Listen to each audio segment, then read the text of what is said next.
5. The navy dress flowed around me. I felt like a princess just wearing it. The lace neckline went up almost to my neck, but it looked stunning. My brown hair was curled into beautiful soft waves, my eyes were painted with a small wing eyeliner, lashes coated with mascara. I wore a clear gloss in hopes that my natural lip color would shine through and make me look more pouted. Trent wore his regular suit which hugged his muscular figure perfectly. His jet black hair was brushed out and cascaded down his back. He was expressionless like most times. His eyes, although they were a soft green, were hard and looked almost lifeless. I gave myself one more once-over before I left our in-suite bathroom. Trent held his hand out for me. I grabbed it, and he led me out of the bedroom, down the stairs. I shoved on a pair of black flats while Trent let go of my hand to put on his regular dress shoes. He grabbed my hand once more before leading me out the front door to the car. The sun glimmered against the snow as we drove in silence into town. Trent lived on the outskirts of the territory in order to keep his privacy.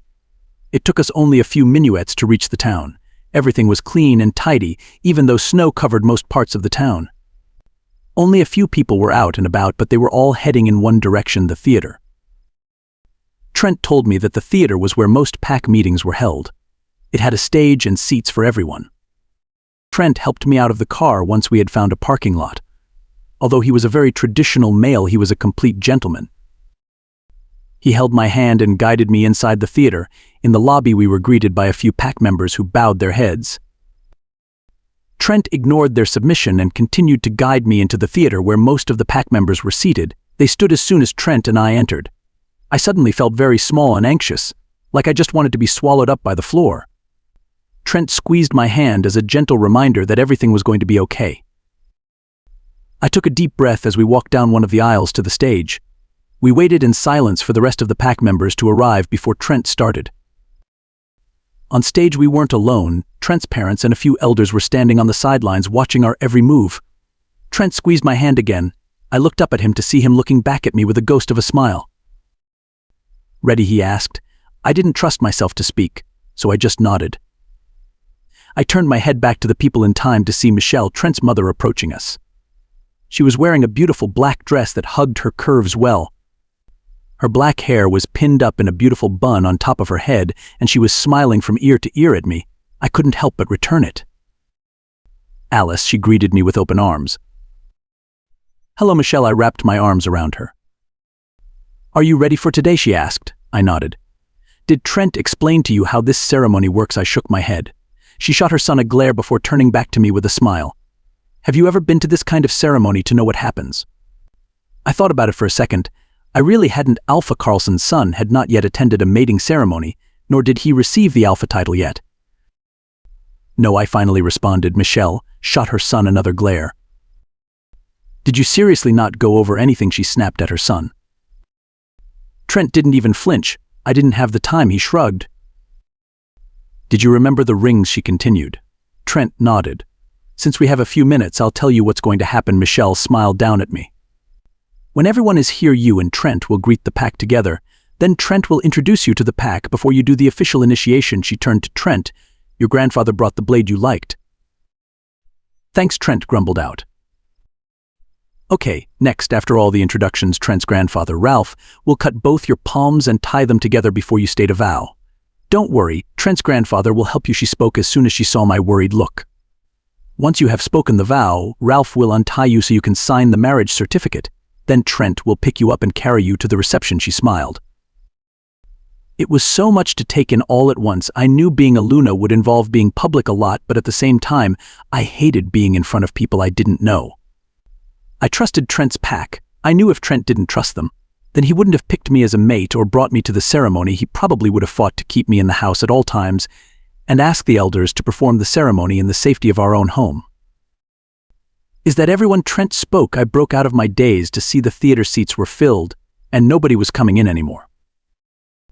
"I think so," Michelle spoke. She clasped her hands together before turning on her heel to join her husband's side. "I didn't know we were getting married," I whispered to Trent. He looked down at me with an expressionless face. "I'm sorry," he paused, "but if it makes you feel any better in the future, we can have your dream wedding." He leaned down and pressed a chaste kiss on my forehead. I tried not to think about marriage. I knew it would happen one day, but I didn't think it would have been so soon.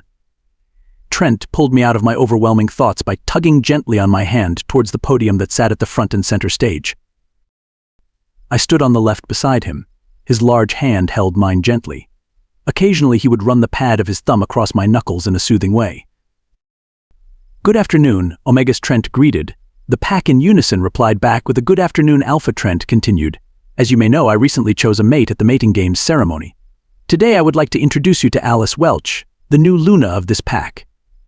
The pack members stayed silent as Trent continued to go over the role of the Luna and how it benefits a pack positively.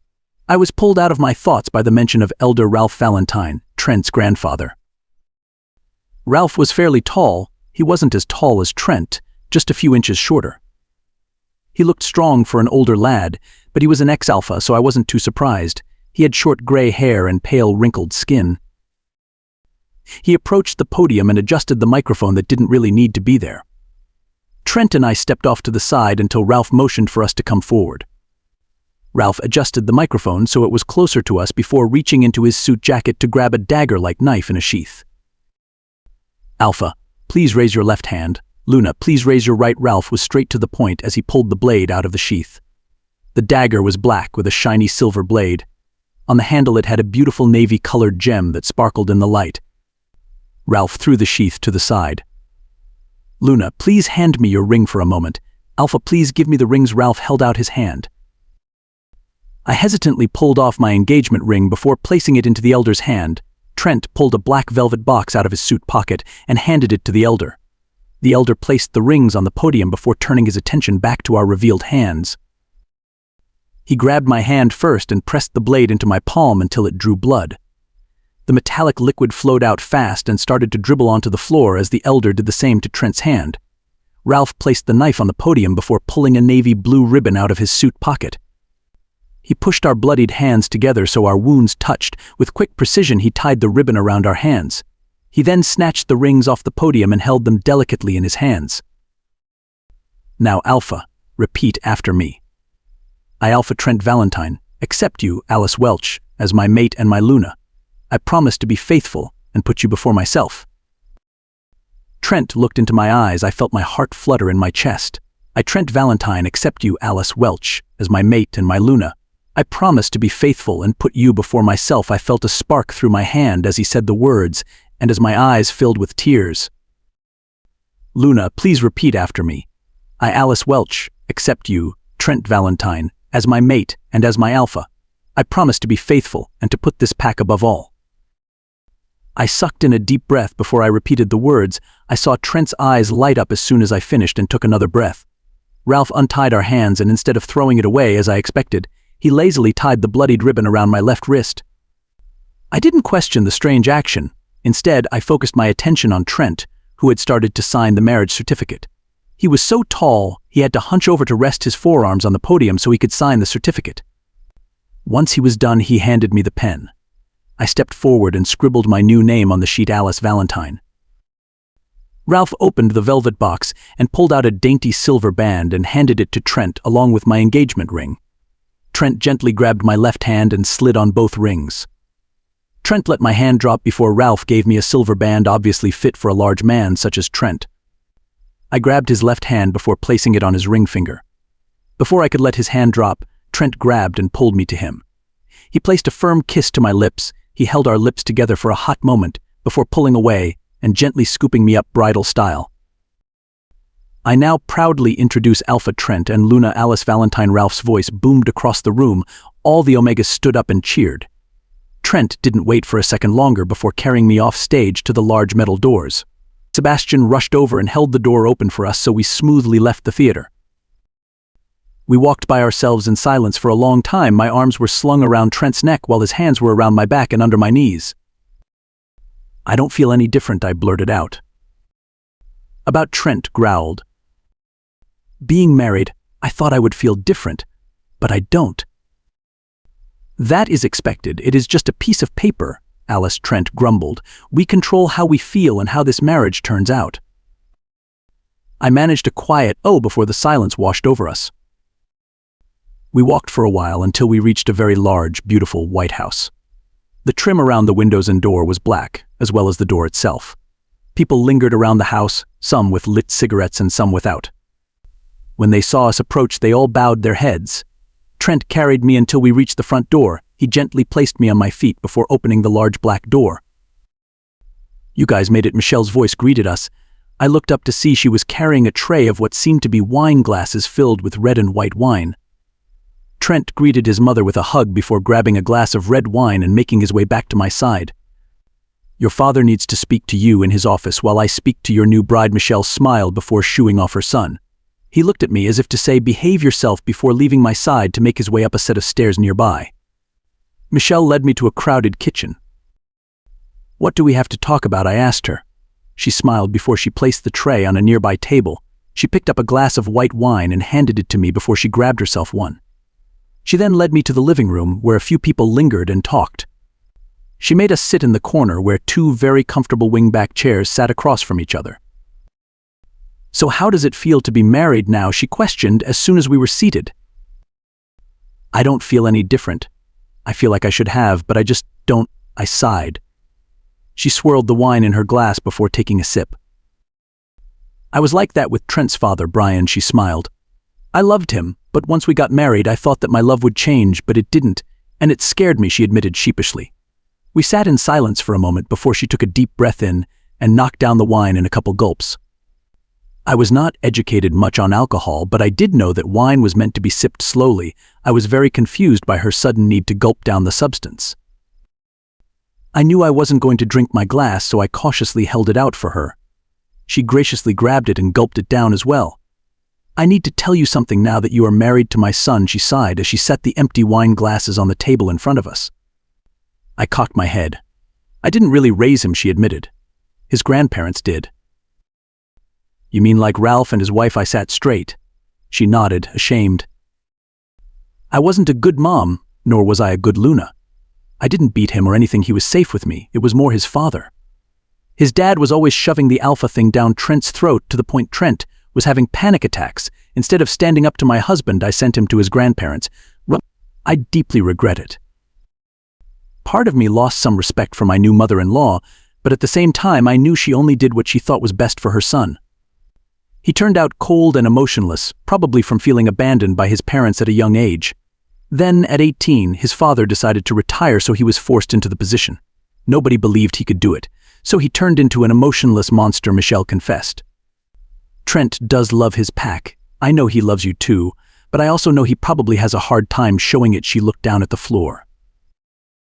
"Why is he so traditional?" I questioned. Michelle threw her head back and laughed. "Ralph, he taught Trent how to be a man. Sadly, Ralph is an old European man who grew up in a traditional time. He seems a little sexist, he may seem a little cruel. But I honestly think he is trying to mimic his grandparents' relationship. Trent saw how they interacted together and knew they loved each other, so I think he thinks if he can replicate it in his own relationship, he'll turn out as happy as they are." Michelle looked at me. At that moment, everything seemed to fit in place. Almost all my questions on why Trent was the way he was were answered. It also hit me that Trent was very much like any other man. He only wanted a happy, healthy marriage, and the only thing he knew about marriage was the old-fashioned ways. Michelle looked like she wanted to say more, but we were interrupted by two large hands placing themselves on my shoulders. "Do I need to save my new bride already?" Trent chuckled into my ear. "I think I'm okay now," I giggled. "Shall we go meet the rest of our pack?" he asked. I nodded, slightly nervous about meeting a bunch more people. "Thank you for the talk, Michelle," I smiled before I stood and let Trent guide me away to meet everyone. It seemed like days before we finished meeting all the Omegas. In reality, it was only most of the afternoon. We had a large dinner with Trent's family before we left and walked our way back to the theater where Trent's car was. The car ride home was filled with an awkward silence. The elephant in the room needed to be addressed, but I didn't want to address it yet. I felt the lump in my throat form as soon as we parked the car in our driveway. Trent made me stay in the car so he could open the door for me. I stared at my rings until Trent was on my side opening the door. He scooped me up gently before he closed the car door with his hip and carried me to the front door. I tried to calm myself. I had no idea what Trent expected that night. I was a virgin still. I had been saving it for my mate in hopes he had done the same. I wasn't entirely sure about Trent's past conquests since we had never really talked about it, but he was skilled with his kisses, his tongue and fingers, so I assumed he had practiced on some willing bitch. Entering our home was different this time. It almost felt suffocating. I really wasn't sure if I was ready to have sex. I mean, Trent and I had only been together for a month or so. I knew Trent would be the one and only man I would ever sleep with, but all the fearful thoughts plagued my mind, preventing me from feeling the excitement and nerves all brides feel on their wedding night. Trent closed the door with his foot before he took upstairs to our bedroom. The bedroom felt even more suffocating, and the tension in the room was almost unbearable. Trent set me on the bed gently before he reached to take off his suit jacket. He tossed it in the closet before he slowly worked on the buttons of his shirt. I swallowed the lump in my throat before speaking. I'm not ready to have sex with you. It came out almost like a whimper. Trent only nodded. I figured. I'm only getting undressed for bed, Trent explained. I suddenly felt very stupid. Heat rose up my neck and cheeks, making me look flushed. I'm a virgin, I blurted out. Again, I figured he laughed. How? You blush every time I touch you, Trent laughed as he pulled his shirt off. That doesn't mean anything, I replied stubbornly. Trent raised his eyebrow at me before leaning down to push me on my back on the bed. I didn't get to say anything before he was straddling me with my arms above my head. His hot breath fanned my face before he pressed his lips to mine. The kiss started slow and gentle but quickly became hot and heated when he glided his tongue across my bottom lip, asking for entrance. I allowed it. We kissed until I had to pull away to catch a breath. I looked up at his lust-filled eyes. If you weren't a virgin, you probably would have taken over that kiss instead of letting me lead, and you would have probably begged for me to fuck you senseless already, he smirked before he pulled away to continue getting ready for bed. I sat up and tried to ignore the heat that pooled at my core, begging for him to do something to it. He continued to smirk at me until we were done getting ready for bed. I turned off all the lights before I made my way to bed and climbed in. Trent immediately grabbed me and pulled me to his side.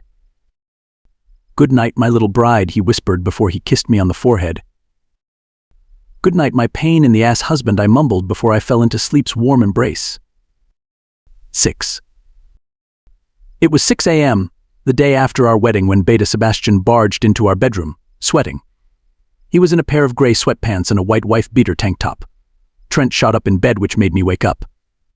I felt like someone had knocked all the air out of me first thing in the morning. What the fuck? I looked over at Trent. His eyes were wide and erratic. I could see his animalistic side was pushing to get out because his eyes were flashing between soft green and dark forest green. He was up and hunched over. His right hand was pressed firmly on the bed, ready to help push Trent up and out of bed. I'm sorry, Alpha, but rogues have made their way onto the territory by your parents' place. They are demanding to see the Luna Sebastian wheezed out.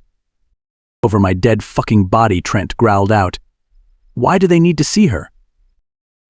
They won't say. They only said they needed to Alice. They have Angie Burns. Pup to Sebastian wiped the sweat off his forehead. I sat up and leaned against the headboard.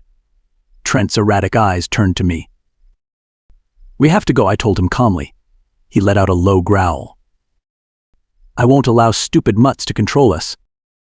They have a pup, Trent. We need to go, I spoke in a calm voice as I grabbed his right hand, which was still pressed firmly on the bed. I started to massage his fingers slowly with the pad of my thumb.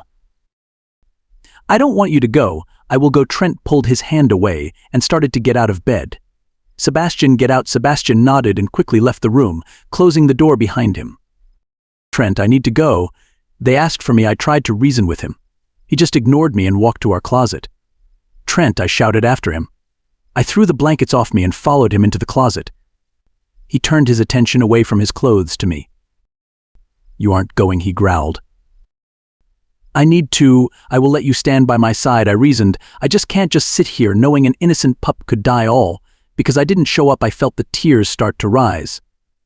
Trent took a step forward and wrapped his arms around me. He brought me to his naked chest and rested his head on top of mine. I will let you come, he said, but you are not to talk to anyone. Okay, I managed. He nodded before he kissed the top of my head. I left the closet to allow him to get changed. He came back out in a black suit. He was in the middle of fastening his tie when he motioned for me to hurry up and get changed. I rushed into the closet and quickly changed from my PJs into a pair of skinny jeans and a tight black shirt. I threw on a black cardigan before throwing on black socks. I left the closet in time to see Trent brushing out his long black hair. He seemed to be struggling, so I quickly grabbed the brush from his hand and brushed his hair gently from the bottom up. I threw the brush on the bed and guided Trent out of the bedroom. We met Sebastian downstairs, who had kindly helped himself to some coffee. He chugged the rest of the liquid gold before slamming the coffee mug on the coffee table. He wiped his face with the back of his hand before we left the house. How did they get onto the territory? Trent demanded as we all piled into Trent's SUV. I sat in the back behind Trent. No music played as we made our journey through town to the outskirts of the territory. I'm not sure, I just know that when security found them they had managed to find a pup to use as a hostage, Sebastian replied, obviously nervous of the Alpha's reaction. Trent's knuckles tightened around the steering wheel so much they turned white. I wanted to comfort him, but I had never been good at comforting people, especially in the back seat of a moving car. Fucking idiots, Trent mumbled under his breath. We pulled up to the edge of the territory quicker than I expected. Trent was the first one out of the car. He opened the door for me and helped me get out. He wrapped his fingers around my chin before lifting it so I could look him in the eyes. Remember what I said? He breathed out. Don't talk to anyone. Right, he let go of my chin and leaned down to kiss the top of my head. He grabbed my hand in his and quickly led me to the spot where a group of security was, as well as Trent's parents. What the fuck is going on here? Everyone turned to look at us. I suddenly felt very embarrassed. We kept walking until we reached the tree line at the very edge of our territory, where a group of young men were standing, one of them holding a very small and terrified little boy. The little boy was wearing mud-caked clothes, as if he had been dragged through the mud while trying to get away. Holding him was a young man who sadly I recognized, Troy. Troy was one of my brother's friends who had come over once in a while to my parents to have dinner. He was tall and slim with blonde, gelled-back hair. It's about time you showed up, Luna, he sneered at us. I held on to Trent's hand a little tighter, not because I was afraid, but because I felt the need to keep Trent by my side so he didn't do anything stupid. Shut up, mutt, Trent sneered back, hate-laced every word. Troy shot Trent a glare before tightening his grip on the little boy, making him cry out in pain. Luna, Troy directed his attention back to me. I see you are now in charge, make these people go away. He glanced over at Trent. Oh, and your dog can go too. Trent let out a fierce growl. I squeezed his hand in hopes he would calm down. I shook my head at Troy. He glared at me before he squeezed the little boy again. TSKSK, what kind of Luna are you? Troy questioned. I held back my glare. You better shut the fuck up before I rip your throat out, Trent growled. During the argument, I reached my left hand up, the only free one, to scratch my temple. Troy tseesked. I only demanded to talk to the Luna. Not you, Trent squeezed my hand. A warning. She won't be speaking with you. I was about to place my hand back to my side, but Troy saw the rings. Is that a wedding ring? I felt my stomach lurch. TSKSK, Luna. Troy glanced down at the forest floor. Our leader won't be very happy, he announced before wrapping one hand around the small child's neck. The little boy's eyes darted around in a panic, eyes switching from a baby blue to black. If the child were to feel any more in danger, he probably would have force-shifted, which would cause problems. I watched as Troy slowly tightened his grip on the boy's neck until it let out a cry. I let go of Trent's hand and stepped forward. Please stop, I shouted. Troy paused. A sadistic smirk appeared on his thin lips. So she speaks, he mocked. Alice, Trent warned me. What do you want? I demanded. Trent stepped forward and grabbed my hand. I was roughly pulled back to Trent's side. We need you to come with us and meet our leader, he eyed Trent wearily. No, Trent growled. Then I guess the boy will die. Troy tightened his grip on the little boy's neck. Stop, I screamed. Troy ignored me and continued to slowly and painfully tighten his grip. I felt the panic inside me rise, my heart twisted, as if I was watching my own child being murdered right in front of me. My hands became clammy. I wanted to jump forward and just rip the little boy from Troy's arms, but I knew Trent would pull me back, and I knew that once I was over my territory, I would no longer be safe. I turned to Trent, who was looking around. Where is Sebastian? I questioned. He turned and pointed to Sebastian, who happened to be only a few feet behind us. I spun on my heel in Trent's tight embrace. Sebastian had his arms crossed over his chest, worry evident in his features. He looked like he was on the brink of crying even. Once I was fully looking at Sebastian, his eyes met mine. I quickly made a decision. "Grab them," I mouthed. His eyes flickered to the heartbreaking scene in front of us before giving me a ghost of a nod. Last chance, Luna Troy mocked behind me. I turned back around. The child's face was turning red as tears were streaming down his puffy cheeks. "Mommy," he cried out before Troy shook him. "Fine," I shouted. "I'll go with you." I felt Sebastian's presence behind Trent and I. Trent tightened his grip on me, but as soon as Sebastian placed a hand on his shoulder, it loosened. It was almost as if we were communicating without any words, just trust. "Are you pulling some creepy shit with me, or are you actually willing to go?" Troy cocked his head to the side. "No, I'm not pulling anything. I'll go with you. Just let go of the pup, so I know you are keeping your side of the deal," I reasoned. "I don't think so," Luna Troy sneered. I let out a sigh. "Troy, you idiot." "Sebastian, please go grab the pup so I can follow these gentlemen." I tried not to let my voice waver. Of course, Luna. Sebastian gave me a tight smile. Trent looked down at me before leaning down and pressing a quick kiss to my forehead. "Be careful," he mumbled. I nodded before pulling out of his embrace. Sebastian and I walked to Troy side by side. I don't know if I slowed down or Sebastian sped up because everything happened so fast. I do remember that Sebastian was in front of Troy before I was. The other rogues that were by Troy stood back and watched as Sebastian grabbed Troy by the neck and dragged him onto our territory. The child had been dropped in the process, so I sped up to grab him. He was light in my arms and clung onto my shirt so tight I thought the fabric would rip. Once the little boy was in my arms, Trent grabbed me and ran with me away from the rogues to the car. Trent managed to open the door and shoved us into the back seat with record time. I held on to the little boy as he sobbed for his mommy. I felt a pang of guilt for being the reason he was in Troy's clutches in the first place. I had no idea who, but someone was after me, and they were targeting my pack. The little boy and I held on to each other for a few moments before someone opened the door. Still occupied at the fact rogues were nearby, I screamed and kicked my foot out. My foot was grabbed and I screamed more. I was about to kick the intruder with my other leg when I realized it was Trent, not a rogue. "The boy's mother is here." His voice had an edge to it. I knew that once the boy left I would get a long lecture. I looked down at the boy who had ceased crying at the mention of his mother. He let go of my shirt before I placed my hands under his armpits and picked him up.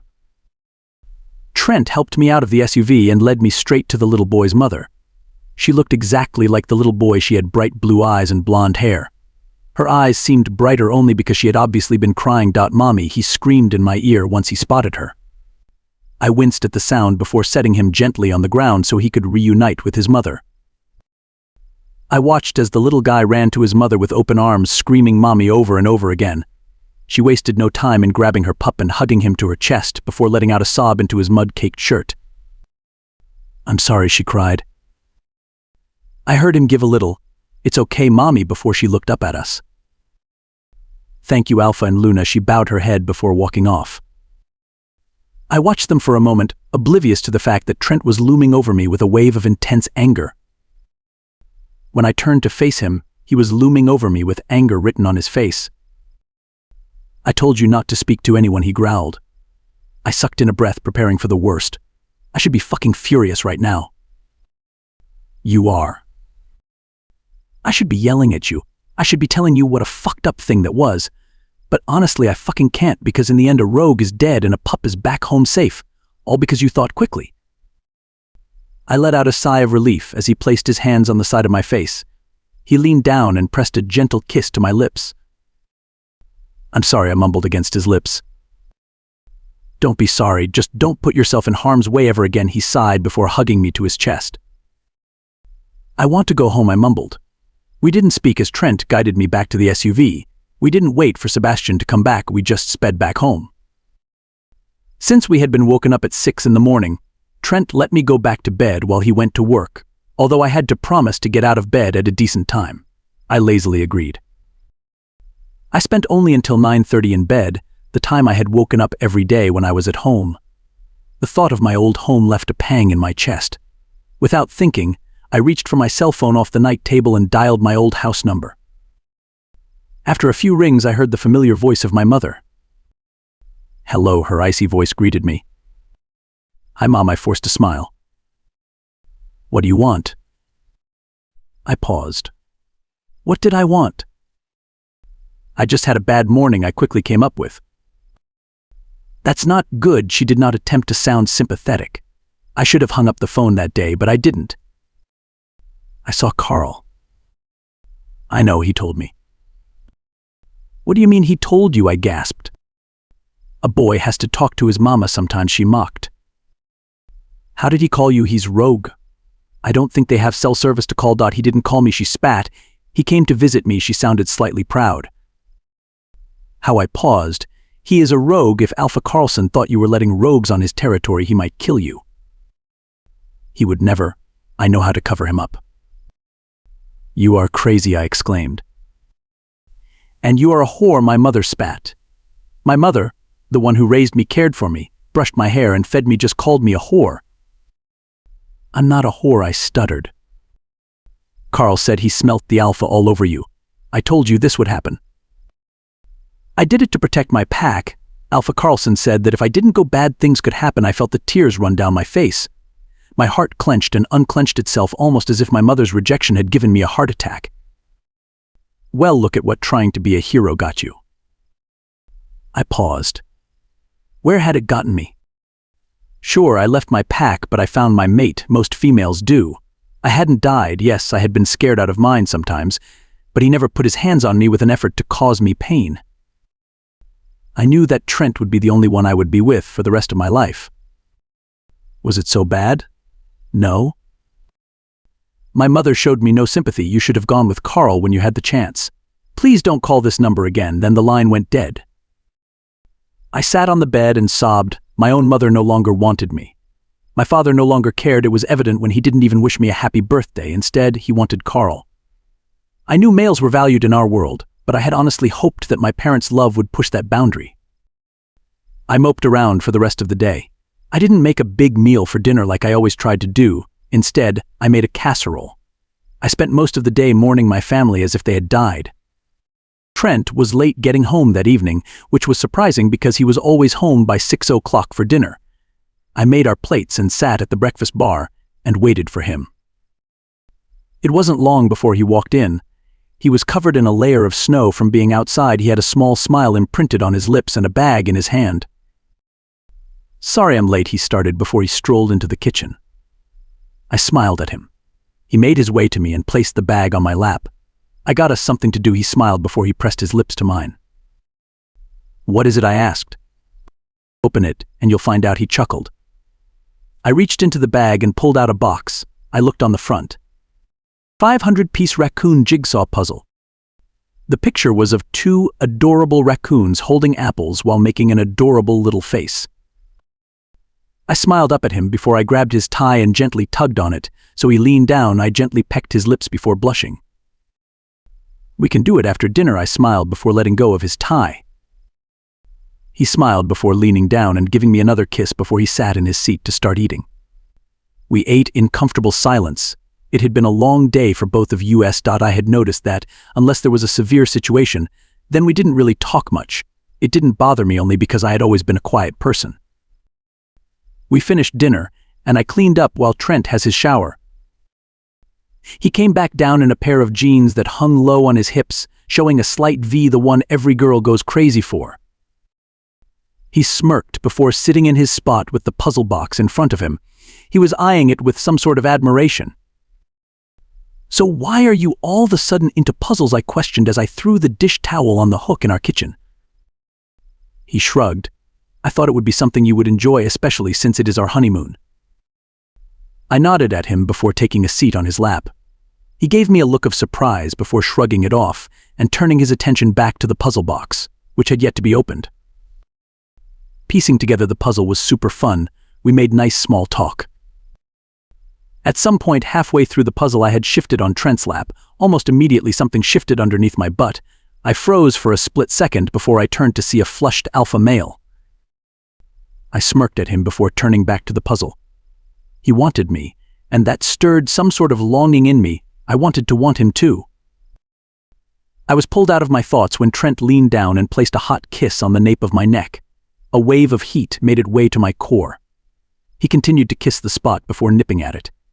I released a breathy moan before he stopped and pulled away. I turned around flushed. His eyes were dark green and filled with lust while a smirk played at his lips. "What stuff are you into?" I blurted out. "What do you mean?" He sounded amused. "I mean," like I paused and took a deep breath. "When we do have sex, I cringed at my awkwardness." "What do we do?" I asked. "Well, I'm really big into using whips, chains, being called daddy or sir, whichever is fine," he started. I felt heat rush to my cheeks as my stomach churned. I was not prepared for that. Knife play, wax play, all that BDSM stuff. Yeah, no, I could practically hear the smirk in his voice. "Oh," I managed. Trent threw his head back and laughed. I blushed. "I'm just kidding," he laughed. "Oh, okay," I blushed. "So what are you actually into?" "Sex, obviously. There isn't much to it." He still had that stupid smirk on his lips. I hummed at him before turning my attention back to the puzzle. It didn't take long for the puzzle to be done.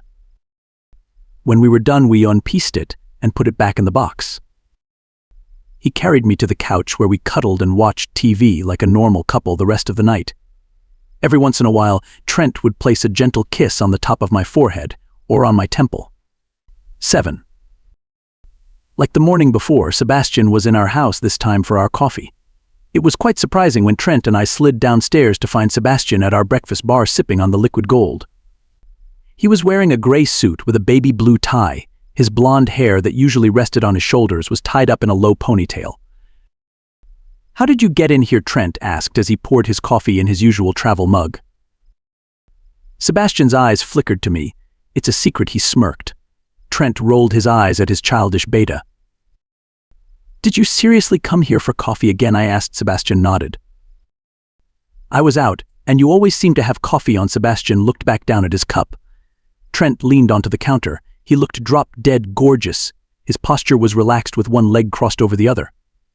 His green eyes scanned over the kitchen. I had kept the house clean and tidy like he always asked, so I knew he wasn't looking for my faults.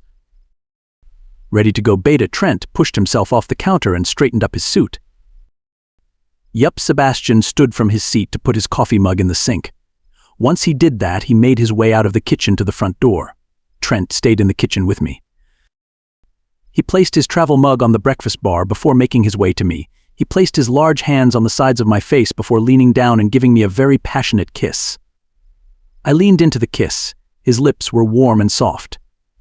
They were like crack. Once I had a taste, I wanted more. I let him have control, knowing that I wouldn't stand a chance of taking control of the kiss. I probably would have messed it up. Our kiss was interrupted by the faint scent of rogue wafting through the kitchen. Trent let out a low growl before pulling away. "Hey guys, someone left you some roses," Sebastian called from the open front door. I froze. "There's also a note," he continued. Trent released my face before stomping to the front door. I watched as Trent ripped the roses and note from his beta's hand before taking a moment to read the note. "Alice," he growled. He turned to look at me with his dark forest green eyes. "Get dressed, you are coming with me today." I sighed but obeyed.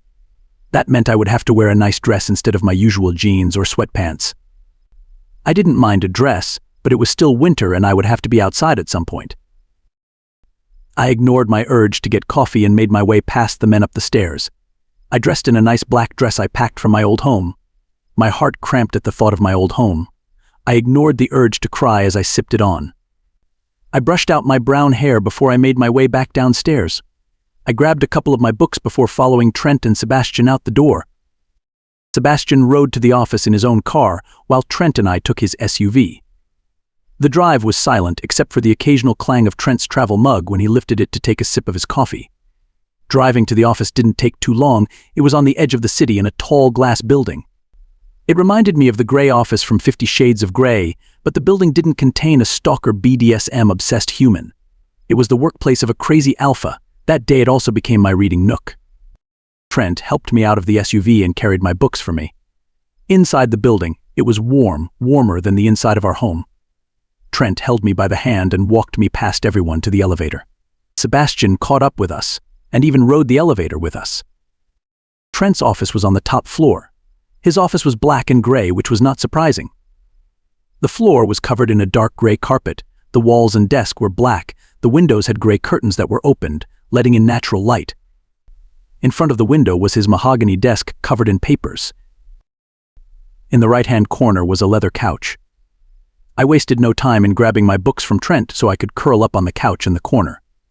Sebastian and Trent went to his desk to talk about the rogue problem that had been going on since I arrived on the territory. I tried to ignore them and just read my book, but I couldn't help but overhear bits and pieces. "How big do you think their group is?" Sebastian's hushed voice pulled my attention away from my book. I kept my eyes down to make it seem like I was still reading, but in reality, I couldn't help but listen. "I don't know," Trent grumbled. "Why do you think they are after her so much?" Sebastian continued. "Again, I don't fucking know," Trent snapped in a hushed voice. "I think I need another coffee." I couldn't help but smile at Sebastian's coffee addiction. "Alice," I looked up. Sebastian was staring at me as he was leaning over Trent's desk, beside an irritated Trent who was looking through papers. "Yes," I questioned. My palms became damp. Did he know I was listening? "Want a coffee?" His head was tilted to the side slightly, a lazy smile plastered on his lips. "Yes, please," I smiled as I closed my book, ignoring the fact I had not placed a bookmark in between my pages. Coffee was more important. "What do you take?" "1 cream and 1 sugar, please," I smiled. Sebastian wrinkled his nose before pushing himself off the desk to leave the room. As the door closed behind him, Trent let out a sigh of relief. He was annoying the fuck out of me. He ran his hands through his hair. "He's only trying to help." I gave him a half smile. "Next time he calls you Alice, I'm going to rip out his throat," he growled under his breath. "Why, it is my name." Trent glared at me. "You're the Luna of this pack. You may not run it, but it is disrespectful not to use your title." I shook my head at him before standing. I tossed my book gently on my seat before I turned back to him. I felt my hands start to shake as I made my way to an agitated Trent. I watched as he repeatedly ran his fingers through his hair, making it a tangled mess. He ignored me as I stood beside him. With shaky hands, I took the pen from his hand. He shot me a glare. I raised my eyebrow at him before walking around to the back of his chair. I gently combed my fingers through his hair. He flinched slightly before he slowly relaxed. "Do you have a hair elastic?" I questioned. Without a word, he ripped one off his wrist and lifted it behind his head for me. I grabbed it. I rolled it onto my wrist before I gently pulled his hair back to create a ponytail. At first, I was just going to pull it into a loose ponytail, but then I thought it would be funny to see what his hair looked like in a high ponytail. I quickly put his hair up in a ponytail before he could stop me. I stepped around the chair to see what he looked like. He was glaring at me. I couldn't help but giggle at how he looked. The ponytail made him look slightly feminine, but it was overpowered by his sharp features. His green eyes narrowed at me as he pursed his lips. "What are you giggling at?" he growled. "You look so silly," I smiled before letting out another giggle. "What did you do to my hair?" I put it up. "You never laugh when I have my hair up. What did you do?" "You look like a little schoolgirl," I laughed. He growled before he roughly grabbed the hair elastic and ripped it out of his hair before he brushed through it a couple times. I expected him to leave it down, but he threw it back into a ponytail. This time he didn't look like a little schoolgirl. He looked like a man who was about to murder. I frowned as he turned his attention back to his work. Playtime was over. I sat in the corner with my book close to my face until Sebastian came back with coffee. "I feel like I could cut the tension with a knife. What happened while I was gone?" Sebastian questioned. I shrugged with my book still close to my face. He sighed as he brought me my coffee. "Are you guys always like this?" I nodded. "They." Except he doesn't usually snap at me, and I'm never cowering in a corner with a book to my face. Sebastian handed me my coffee before plopping beside me. "You are supposed to be helping me," Trent snapped. He ran his fingers through his hair once more. Okay, pissy pants," Sebastian grumbled, his hands raised in a surrender moment as he stood. Sebastian went back to the desk with his tail between his legs. I ignored their voices for the rest of the day, except for lunchtime, and immersed myself into the pages of my book. It was around 6 at night when Trent decided our day was done. Sebastian left soon after that. Trent helped me gather my books before we left his office. Since the hair incident, we had been awkward. I know it seemed so immature to be awkward at a small issue, but it was the first time Trent really snapped at me and didn't immediately apologize or attempted to talk to me. I knew he was stressed, I understood it, I just didn't like being snapped at. "We're going to dinner." Trent broke me out of my train of thought once we were inside the elevator. I nodded. Trent ran his fingers through his hair before letting out a large breath of air. "I'm sorry." He kept his eyes forward. "It's okay," I mumbled. "I'm sorry, our honeymoon is crap. As soon as all of this bullshit is over, we can go somewhere." He wrapped his arm around my shoulder and brought me to his side. He pressed his lips to the top of my head. "It's fine, I didn't think we would have much of a honeymoon anyways. I am mated to a very busy alpha," I giggled. He pressed another kiss to the top of my head. The silence was no longer awkward. I felt as if a weight had been lifted off my chest. We went to dinner in a little diner just in the city. It was owned by a young couple who had met 5 years previous at the mating ceremony. Once Jeff brought his mate Madison home, they opened up the tiny diner that soon became one of Trent's favorites. Trent ordered his favorite, the Madison Special, which consisted of 4 sunny-side-up eggs, 2 pancakes, and a shit ton of bacon. When I found out how much food it was, I panicked. I was not a 6'a male made of pure muscle. I knew I could not eat all that in one sitting, but Trent assured me I could do it, and if I couldn't, he would finish it for me. We ate dinner in silence as we did at home. The only time we talked was when the waiter asked about our drinks. I managed to finish most of the plate. I missed a few pieces of bacon and an egg, but Trent made sure they didn't go to waste. The home was silent as always. We watched TV before Trent carried me to bed, and we fell asleep together. The next few days were like the day previous. We woke up at 6. I shoved myself in a dress before chugging coffee with the boys and heading to the office just so I could sit in the corner and read. After work, we went to the little diner and had the same meal. I never felt scared for my life in those few days as most people would. I knew I was with Trent, and nobody would dare wander in his office building. It had been a few days of spending dinner in silence at the diner. I didn't mind it, but it had been the beginning of our marriage, and we had yet to talk about our future. We had no conversation about children, or if our mundane life routine would change. I watched as Trent finished up his mug of coffee at the diner. We had already finished our meals and were going to leave, but then we were offered more coffee, and for whatever reason, we both said yes.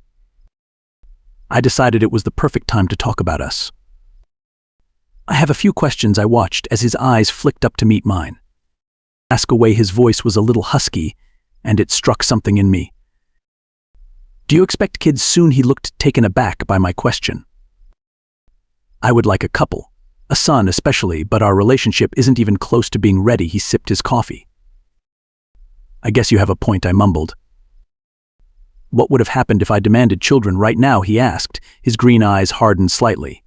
"What would you have done if I told you that I was ready and when we got home I was going to ravish you until you couldn't say anything else but my name?" He smirked as he watched my cheeks turn pink. I don't know." Trent laughed. "What if I demanded children the night you came home?" He turned serious. "I probably would have politely declined and begged you not to try," I admitted. He frowned. "I know the rumors about me." "Oh. Did you believe them?" His eyes narrowed on me. "I wasn't entirely sure. I tried not to listen to them. I never really cared until you picked me." "Were you afraid when I picked you?" "At first, no. I thought you were just like everyone else. I could tell you had some sort of authoritative position, but I wasn't expecting you to be the infamous Alpha Trent Valentine." "What made you not reject me?" "My old Alpha." I chose my words carefully. "He was scared if I rejected you that you would go on a rampage." An unrecognizable emotion filled Trent's eyes. Hurt. I didn't mean to hurt his feelings. I just didn't want to lie. A pang of guilt hit my chest. The waiter came by. "Refill?" she questioned, lifting up the pot of coffee. Trent and I shook our head. "The bill, please," Trent mumbled. The waiter nodded before scurrying off. "I talked to Sebastian just after you brought me home." Trent's eyes snapped to mine. "He told me that you were a pretty good person. You just were put on the alpha position young, and you needed to prove to everyone that you were capable." Trent eyed me carefully. "I don't believe in all that nasty stuff anymore." I forced a small smile. The hurt cleared up from his face. The waiter gave us the bill and Trent happily paid. We left feeling full and a little more confident. Trent helped me into the car before he made his way to the driver's seat. We sat in the car in silence as he drove.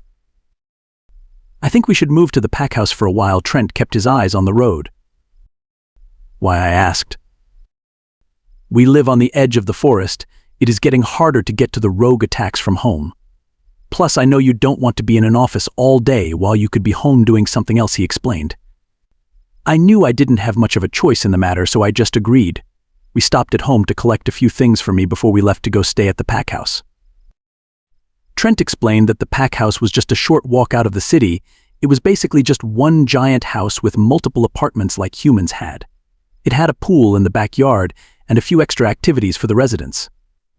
The pack house was an optional housing facility if a few wolves decided to live in a house in the city they could.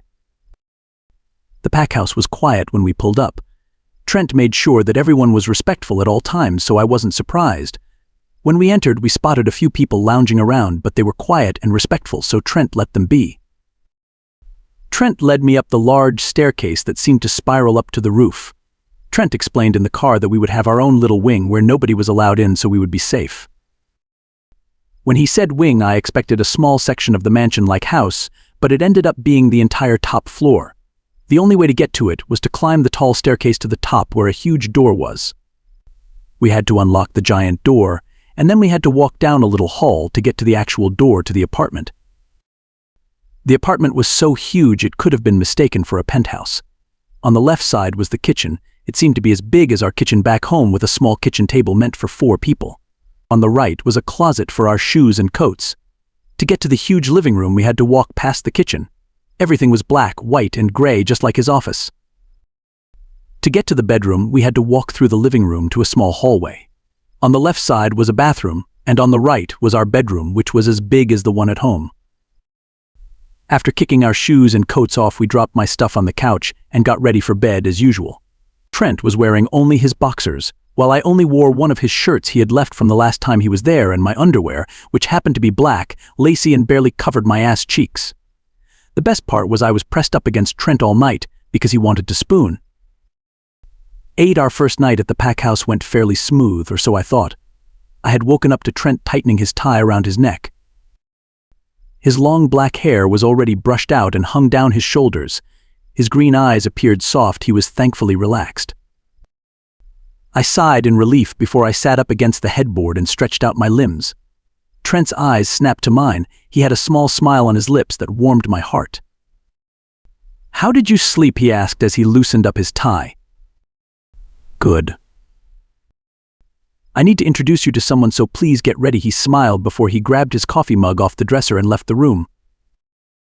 I quickly pushed the blankets off me and swung my legs over the edge of the bed. I looked around the room but remembered that we left our clothes on the couch in the living room because we were too lazy to hang anything up in the closet, in our temporary bedroom. I ran my fingers through my hair before I looked down at myself. I would have to walk out into the living room and hope that nobody came to visit. I dragged myself to our door before swinging it open. I could see the TV. From the bedroom door, I dragged my feet down the hallway that led to the living room. The clothes were as we left them. One of the windows were open, so the living room was filled with natural light. I scavenged through the clothes until I found a pair of jeans and a long-sleeved black shirt.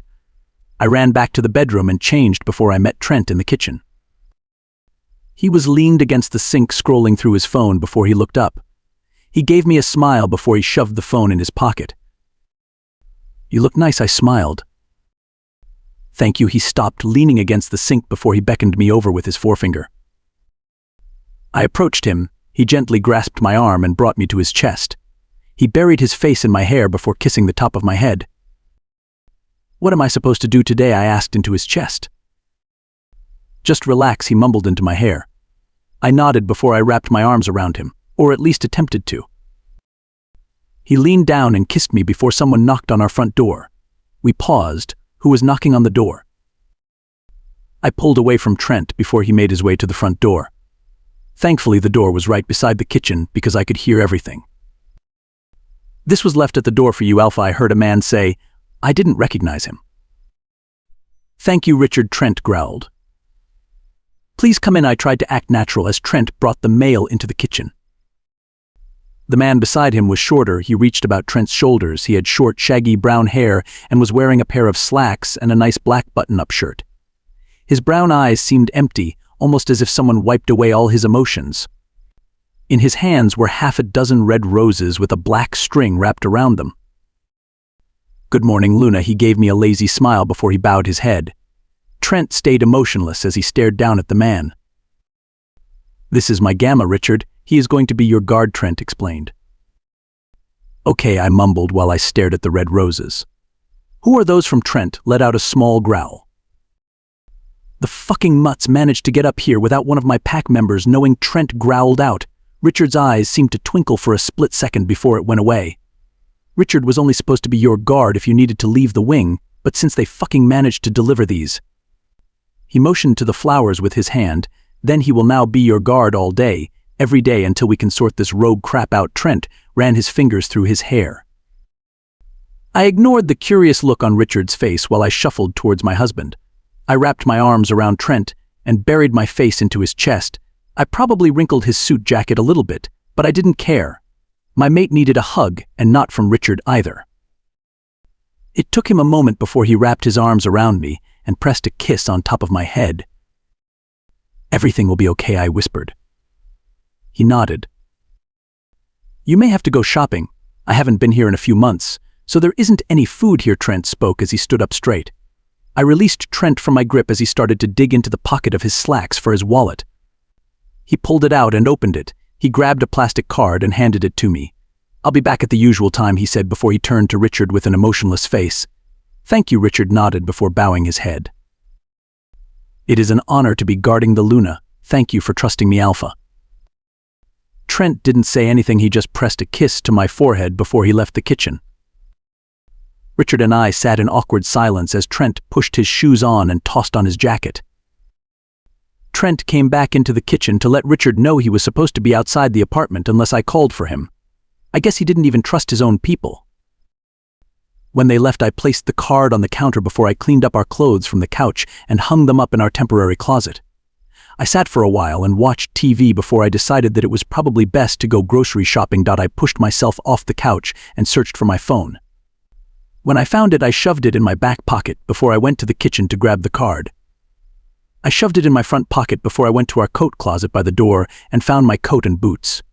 I shoved them on before I opened the front door. Richard was standing beside the door with his back against the wall. His phone was in his hand and he was scrolling through social media. "Luna," he greeted me. "I need to go to the store," I told him. He nodded before he shoved his phone in his pocket. He picked his coat up from the floor beside him and tossed it on. I closed the apartment door before we left. Shopping with Richard was pretty easy, and the people in the town were very nice.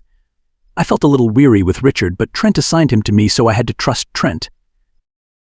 Richard and I didn't talk too much. He pushed the cart for me while I filled it with a few things to make dinner for the rest of the week and a few things to eat during the day, which ended up being a lot of sweets and junk food because Trent never had any in his house. Richard helped me pack the groceries while I paid for them, courtesy of Trent's credit card. He also helped me carry them to the car and up the stairs of the pack house. I offered him some coffee or snacks when we got to the apartment, but he just shook his head and stayed outside the door. I was sitting around when my phone started to ring in the late afternoon.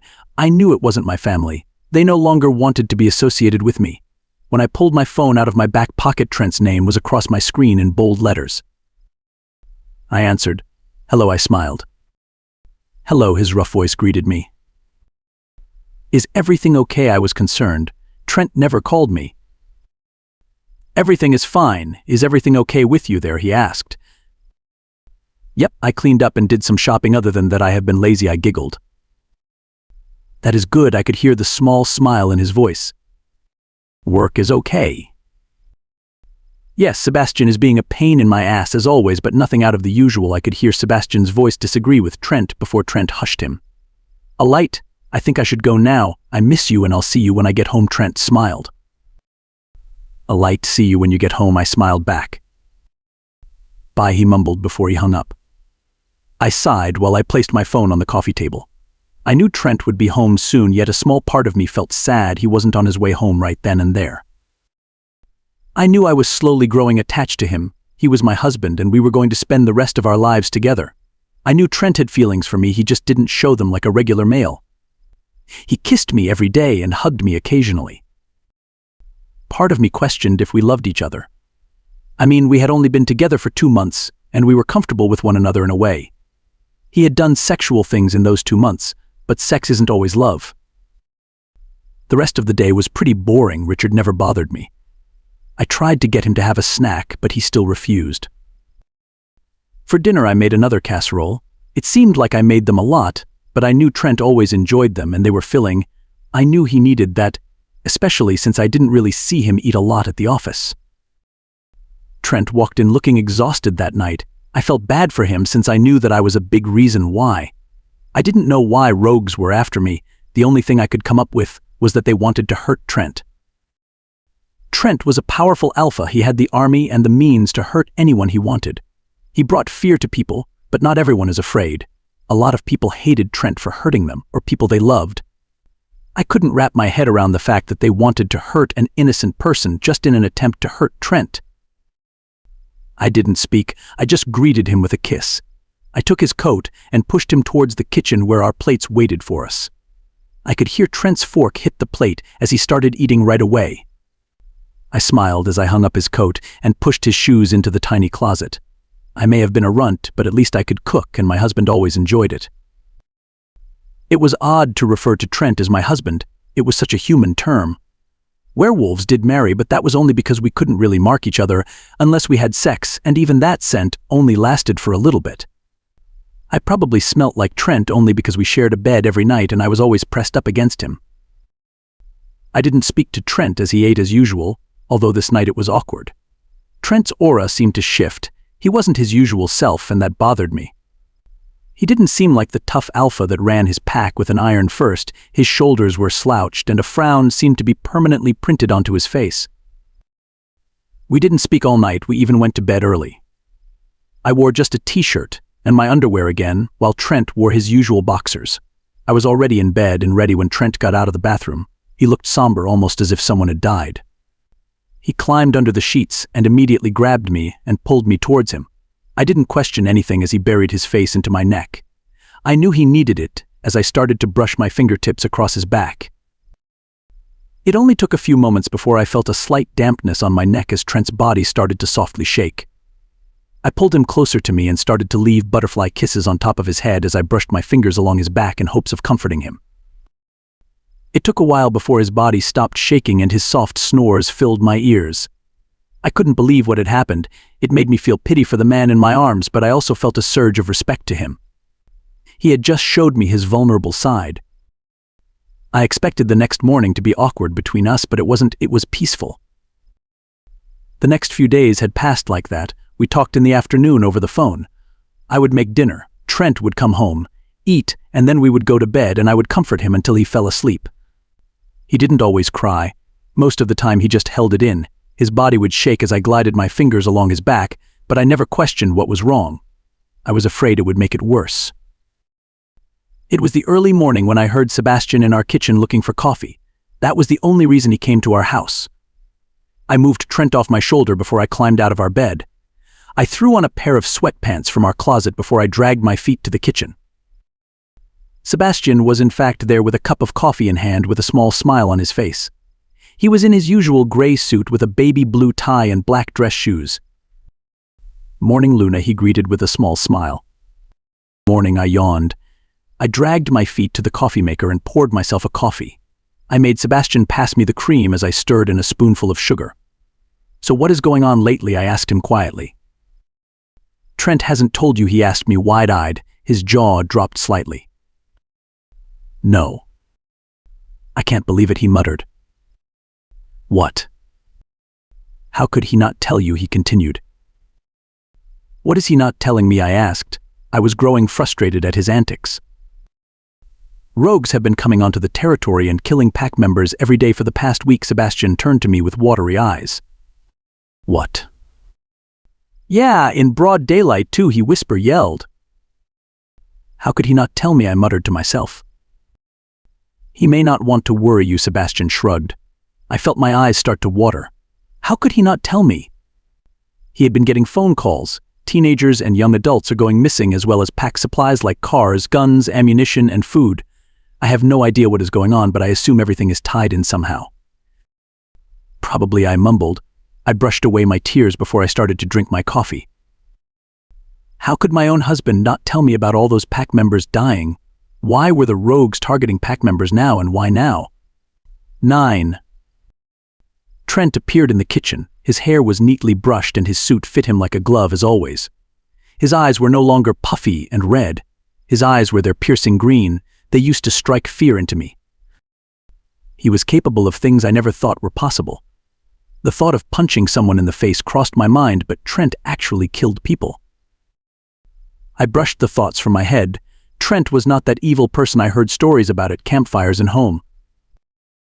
He was much more than that. He was my husband, a well-respected alpha, and a man who somehow captured my heart. Then it dawned on me. I loved him. I loved him with everything I had. I would go through the pain of losing my parents again just so I could be with him. Alpha Sebastian greeted. Trent nodded at him before he started to make his coffee. I watched as the wedding ring on his finger gleamed in the light. That ring was a promise he made to me to never keep secrets, to never hurt me, and to never stop loving me. I felt my stomach churn with uneasiness. He never told me about the rogue attacks. I was upset, more than I should have been. Trent probably had his reasons, he always did. He never did anything without thinking. The only thing he did without thinking was picking me in the woods. In my personal opinion, it was the best instant decision he made. I looked at Sebastian. He was looking at me as if he were waiting for me to say something to Trent. I wasn't going to, but he had other plans. Alpha Sebastian leaned against the counter. Trent looked over at his beta. The rogue you have in custody has decided to speak. I watched as Trent's hands gripped around the mug firmly. His cold eyes burned into Sebastian as if he could kill him. What did we talk about? Trent growled lowly. Sebastian had a hint of a smirk on his lips. What do you mean? I didn't want Alice to know about what is going on. Trent glanced at me. Why don't you want me to know anything? I questioned. Trent glanced at me. I don't want you to worry, he told me. I nodded. It wasn't a great excuse, but I would take it. We should go soon before the mutt decides to change its mind. Sebastian smiled. Trent nodded before he placed his full mug on the counter. I'll be back for 6, Trent said before he placed a kiss on my forehead. I want to come, I protested. I wanted answers, especially after finding out my pack members were being killed. A bubble of rage started to form in my chest. It was waiting to explode. Trent pressed his lips together in a firm line. I don't think that is a good idea, Trent sighed heavily. Why?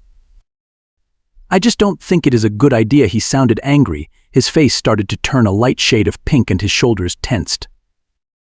I want to go. No, Trent turned on his heel to walk to the door. I grabbed his arm. Trent, I snapped. He tried to shake me off, but I held on. I want to go. Trent turned back on his heel to look at me. His eyes looked like they were about to bulge out of his head. His face was now red. I said no, and that is final, he snapped. I don't know why, but tears started to bubble to the surface. Trent had snapped at me before, but the desperation I felt didn't help. I wanted to protect my pack, and he was being stubborn. I let go of his arm before I turned on my heel and stomped back to our room with tears streaming down my face. I heard Trent let out a heavy sigh before I slammed our bedroom door closed. I went to our bed and flopped face first onto it. I was angry and hurt. I felt like a child, but at the same time an adult with too many responsibilities. Trent didn't come after me. I heard the front door slam after a few minutes of me sobbing into the sheets. I felt angry. I was the Luna, but I was also the problem. Rogues were hurting innocent people because of me. I felt sick with myself. I spent all day in bed. My stomach churned and my eyes hurt from all the tears I shed. I made dinner early, ate my plate, did the dishes and went to bed. I left Trent his plate in the fridge so he could have it when he was home, but I refused to spend time with him that day. I wanted so badly to help and he couldn't understand it. He was the alpha, yes. He ruled this pack, but he didn't rule me. That night Trent came in and snuggled into me like he did every night. I allowed him to. I knew he needed me to be there for him, even though I was completely pissed. The next morning I woke up early. Trent was not by my side in the bed. I sat up and looked around. On the end of the bed was a pair of my jeans and t-shirt. I looked up as Trent came out of the closet. "Get dressed, we are leaving in 5, he told me as he brushed his hair out with his fingers. "Where are we going?" I asked. "To the office," he replied before he left the room. I shook off the eerie feeling and got up. I got dressed as quick as I could and met Trent and Sebastian in the kitchen. Sebastian smiled when he saw me. "Good morning, Luna," he gave me a little bow. "Morning," I muttered. Trent glanced at me before he motioned for us to get ready. I followed Sebastian to the door where I slipped on my coat and boot. Trent grabbed my hand before we left the apartment. The car was filled with awkward silence. Sebastian didn't even speak, although he had a smirk on his lips. We parked in the usual spot at the office. Trent helped me out of the car before he gently guided me to the office doors. When we walked in, Trent immediately led us to the elevator doors. We were ushered in. As soon as the doors closed, Trent looked at me.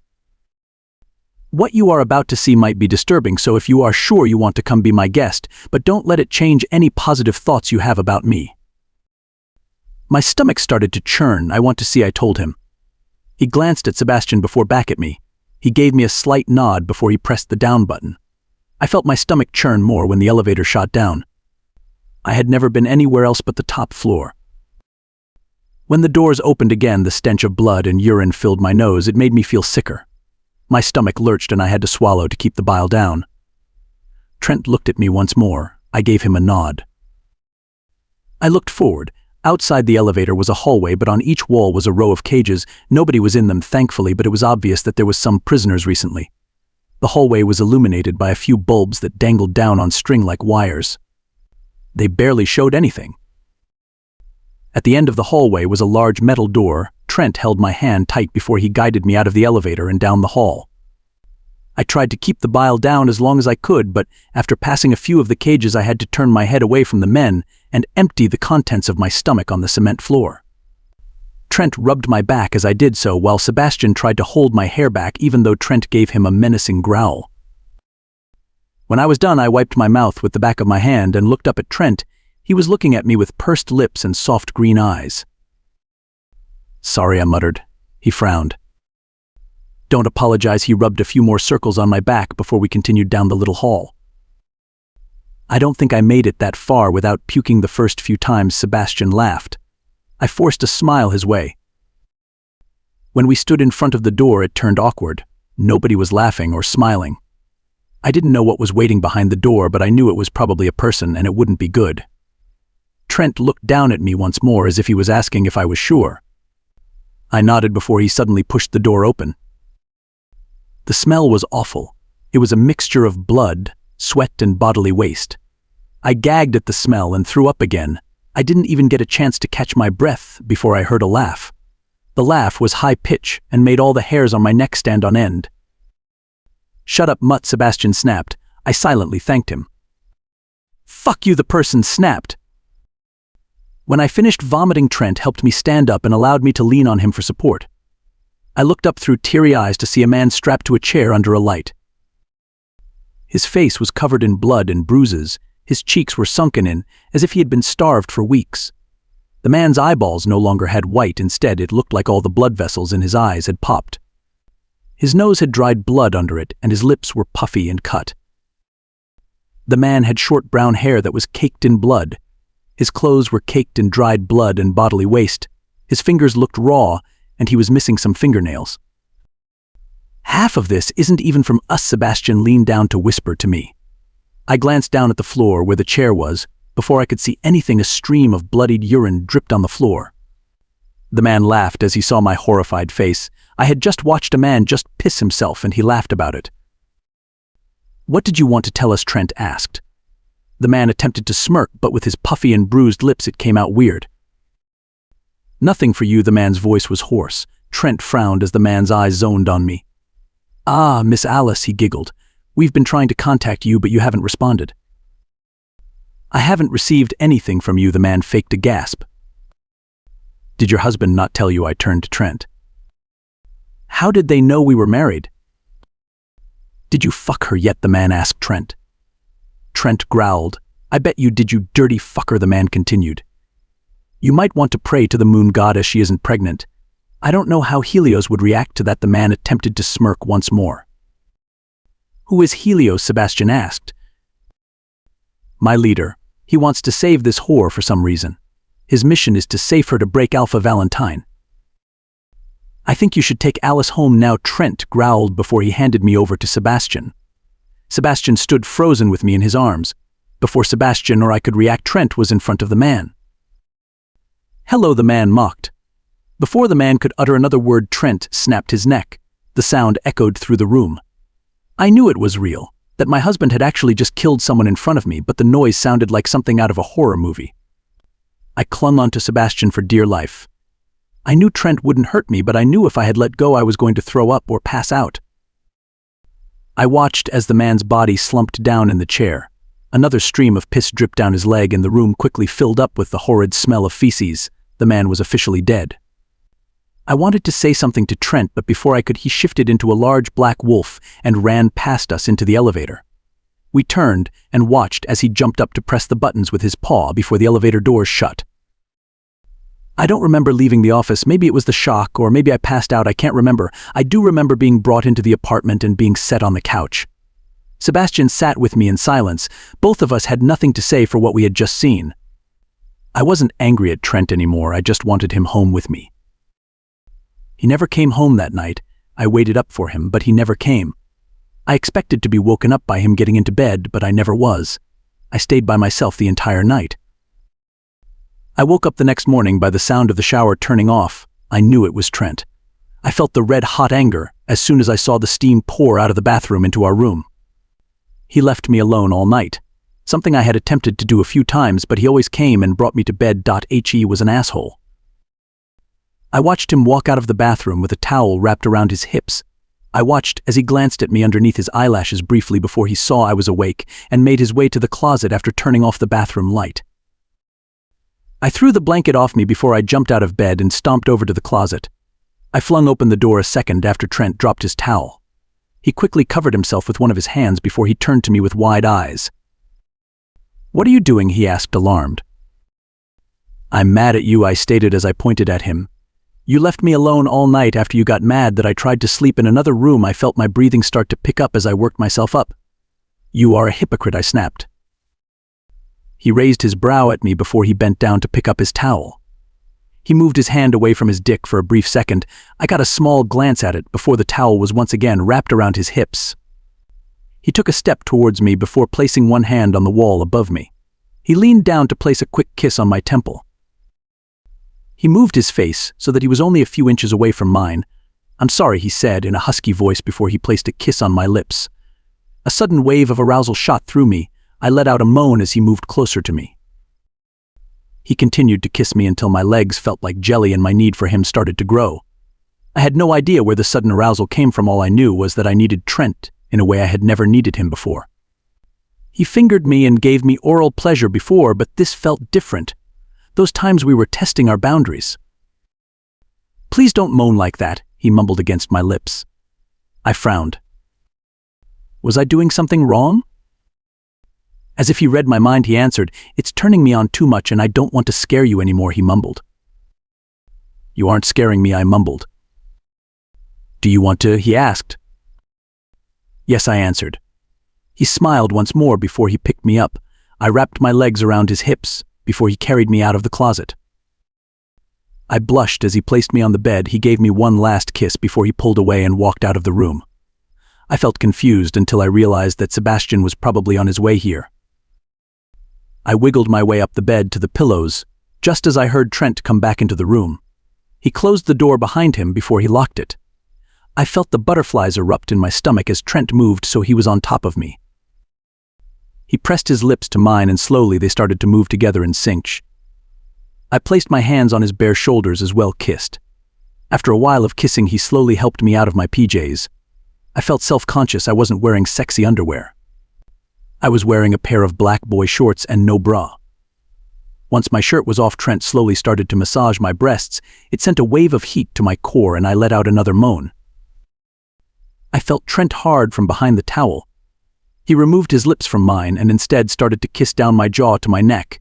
I let out soft moans. I was about to ask him to remove everything else, but he quickly hooked his finger in my panties and pulled them down my legs. I gasped as he slid a finger into my wet core. It felt odd. It had been a few weeks since he had fingered me, and I completely forgot what it felt like. He started to move it in and out as his thumb pressed the bundle of nerves and started to rub slow circles on it. He added another finger and another one after that. I was on the edge of begging him to stop when he pulled away completely to pull off his towel. I whined at the sudden loss of pressure, but I was quickly silenced by Trent kissing me. "Am I okay to keep going?" he asked. His voice was thick with arousal. I nodded. "Please, Trent," I managed. He smiled before he sat between my legs. His dick sat at my entrance for just a moment before he pushed it into me. I gasped. It felt so weird being filled that much. It wasn't painful like I thought it would be. Trent looked down at me. I gave him a quick nod before he started to slowly move inside me. The pleasure started to build like a flood. My toes felt tingly, and all I wanted to do was scream and beg for more. Trent's face was buried in my neck, but sometimes he would move, so we were looking into each other's eyes. The orgasm was amazing. I felt like I was on cloud 9. Trent waited until I was fully satisfied before he released inside me. Part of me knew that we should have used protection, but we would probably have kids sooner than later. Trent pulled out of me a few moments after and pulled me to his side. I felt exhausted. I grabbed the blankets and threw them over us. I wasn't cold, I just didn't want to be bare. Trent kissed my temple. "How does it feel to be married to the scariest alpha?" he asked as he held my hand with my wedding ring. We watched as they glimmered in the sunlight. "It feels perfect," I smiled. 10. It had been a month, one incredible month. After that day, Trent told me that rogues had officially stopped coming around. Nobody had smelt them or seen them in an entire month. Trent had made Richard guard me that entire month still if he wasn't home, but I didn't mind because I knew that Trent was only trying to keep me safe. After losing my virginity, I was nervous it would cause a slight divot, but it never did. Sebastian knew about it pretty quickly because after we had calmed down, he called Sebastian to tell him that he wasn't going into the office. I guess from the way Trent sounded as Sebastian put it, he could tell that we had just boned again. Another thing Sebastian said. Sebastian and I kept our distance from each other. I wasn't sure why, though. I figured it was because Trent and I had officially mated, which basically meant that I was 1000% off limits. Trent decided at the end of the month that we would go back to our little cabin in the woods. Trent felt comfortable me being back home as long as Richard was there. I agreed. I wanted to go back home and in our own bed. The pack house apartment was nice, but it wasn't our home, but I knew that I would probably be back there one day. We had just piled our things together and started to shove them into large black garbage bags so we could take them back home. Trent told me that Sebastian was coming over to help. I was in the living room when he showed up ... with a guest. I had looked up just as he barged into the apartment, a coffee already in hand. I assumed Trent warned him that no coffee would be on, so he brought his own. Beside him was a man. He reached Sebastian's jawline. He was wearing a pair of blue jeans and a dark blue shirt. The sleeves were rolled up to his elbows. He had dark brown hair that was shorter than Sebastian's by an inch. He had a clean-shaven face like Sebastian and baby blue eyes. "Good morning, Luna," Sebastian greeted as he waved his coffee around. "Morning, mister." "Beta," I smiled back. "Who is your friend?" I asked as I looked back down at the garbage bag in my hand. "Oh, this isn't my friend," Sebastian giggled. "This is my husband, Jared." Jared smiled at Sebastian. Sebastian glanced at him before he playfully slapped his shoulder. I didn't know what to say. How did I not know he had a person? I never asked about his personal life, but I assumed he was single. I felt my palms start to sweat around the garbage bag. How do I get out of this awkward situation? Just as I was about to call for him, Trent walked into the room with a handful of stuff from our bedroom. "Sebastian and Jared are here," I told him before he placed a quick kiss on my lips. I assumed so by the heavy smell of coffee he mumbled under his breath. "I thought you were going to say arousal for a moment," I giggled. "Nope," he smiled before he leaned down to whisper in my ear. That's later his words made goosebumps appear on my skin and a flood of arousal run through me. "I can smell your dirty talk from here," Sebastian whined. "Please shut up so we can get this packing done and over with." Trent and I looked at one another before we rolled our eyes. We gave each other a quick kiss before I helped Trent start placing things in the bags. It took only a few minutes, but we managed to get everything into bags and out of the apartment. The men carried the bags while Trent made me carry the few books I bought with Trent's debit card within the month. After everything was packed into the car, Sebastian and Jared left before we went home. The car ride was silent as usual. We pulled up at home in just a few minutes. I was so happy to be home. We hadn't been there in a whole month. I missed the smell of caramel candies and the smell of the fireplace. I couldn't wait to get everything back into the house and packed up.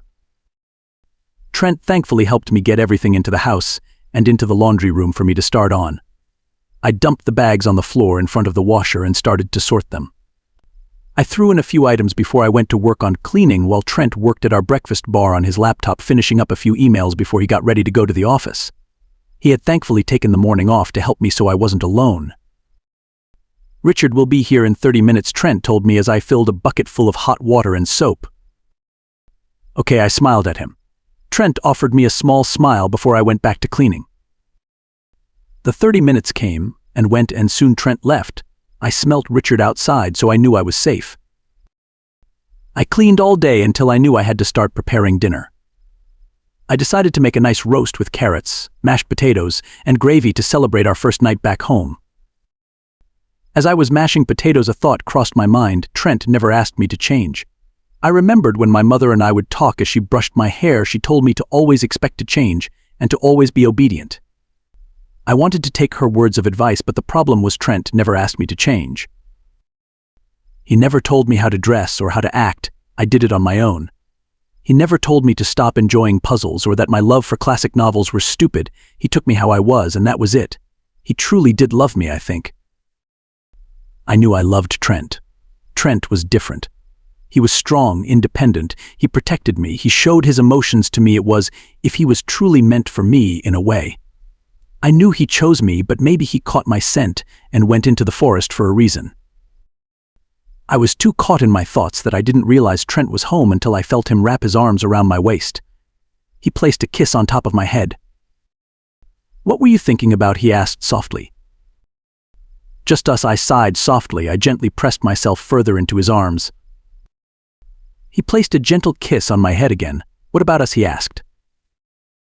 "Do you love me?" It was strange how those words just blurted out of my mouth, how I was so comfortable asking him something when a few months ago I could barely talk. He didn't freeze. Instead, he made me place the utensils in my hands down before he spun me in his arms so I was facing him. He had a small smile on his lips. His big green eyes twinkled. "I do, I love you," he smiled. I couldn't help but smile at his words. He loved me. The infamous Alpha Trent Valentine loved me, someone nobody thought could love or be loved.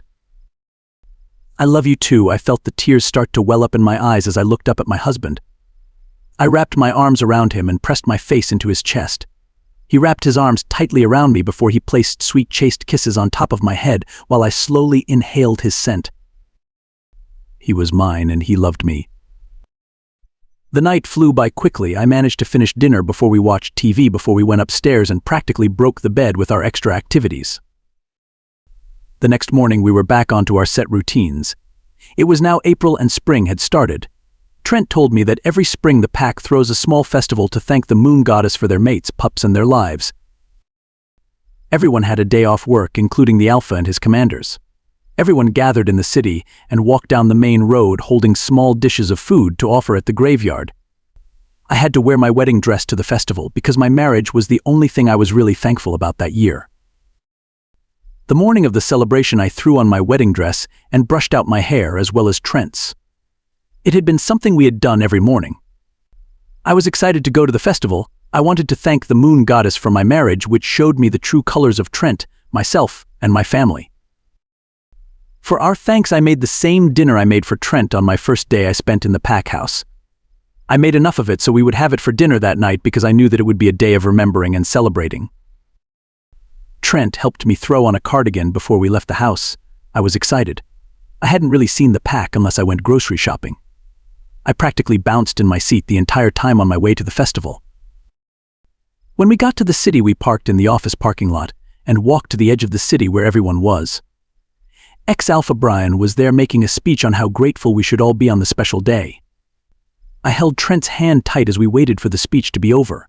When it was over, we lined up and led the pack to the graveyard. On the way to the graveyard, we had small talk, but it was mostly everyone else talking to each other. We were too authoritative to talk to, I guess. When we got to the graveyard, we led the pack up a hill where a statue of Selena, the moon goddess, looked like. She was carved in a beautiful blue stone. She had long hair with a flower crown on.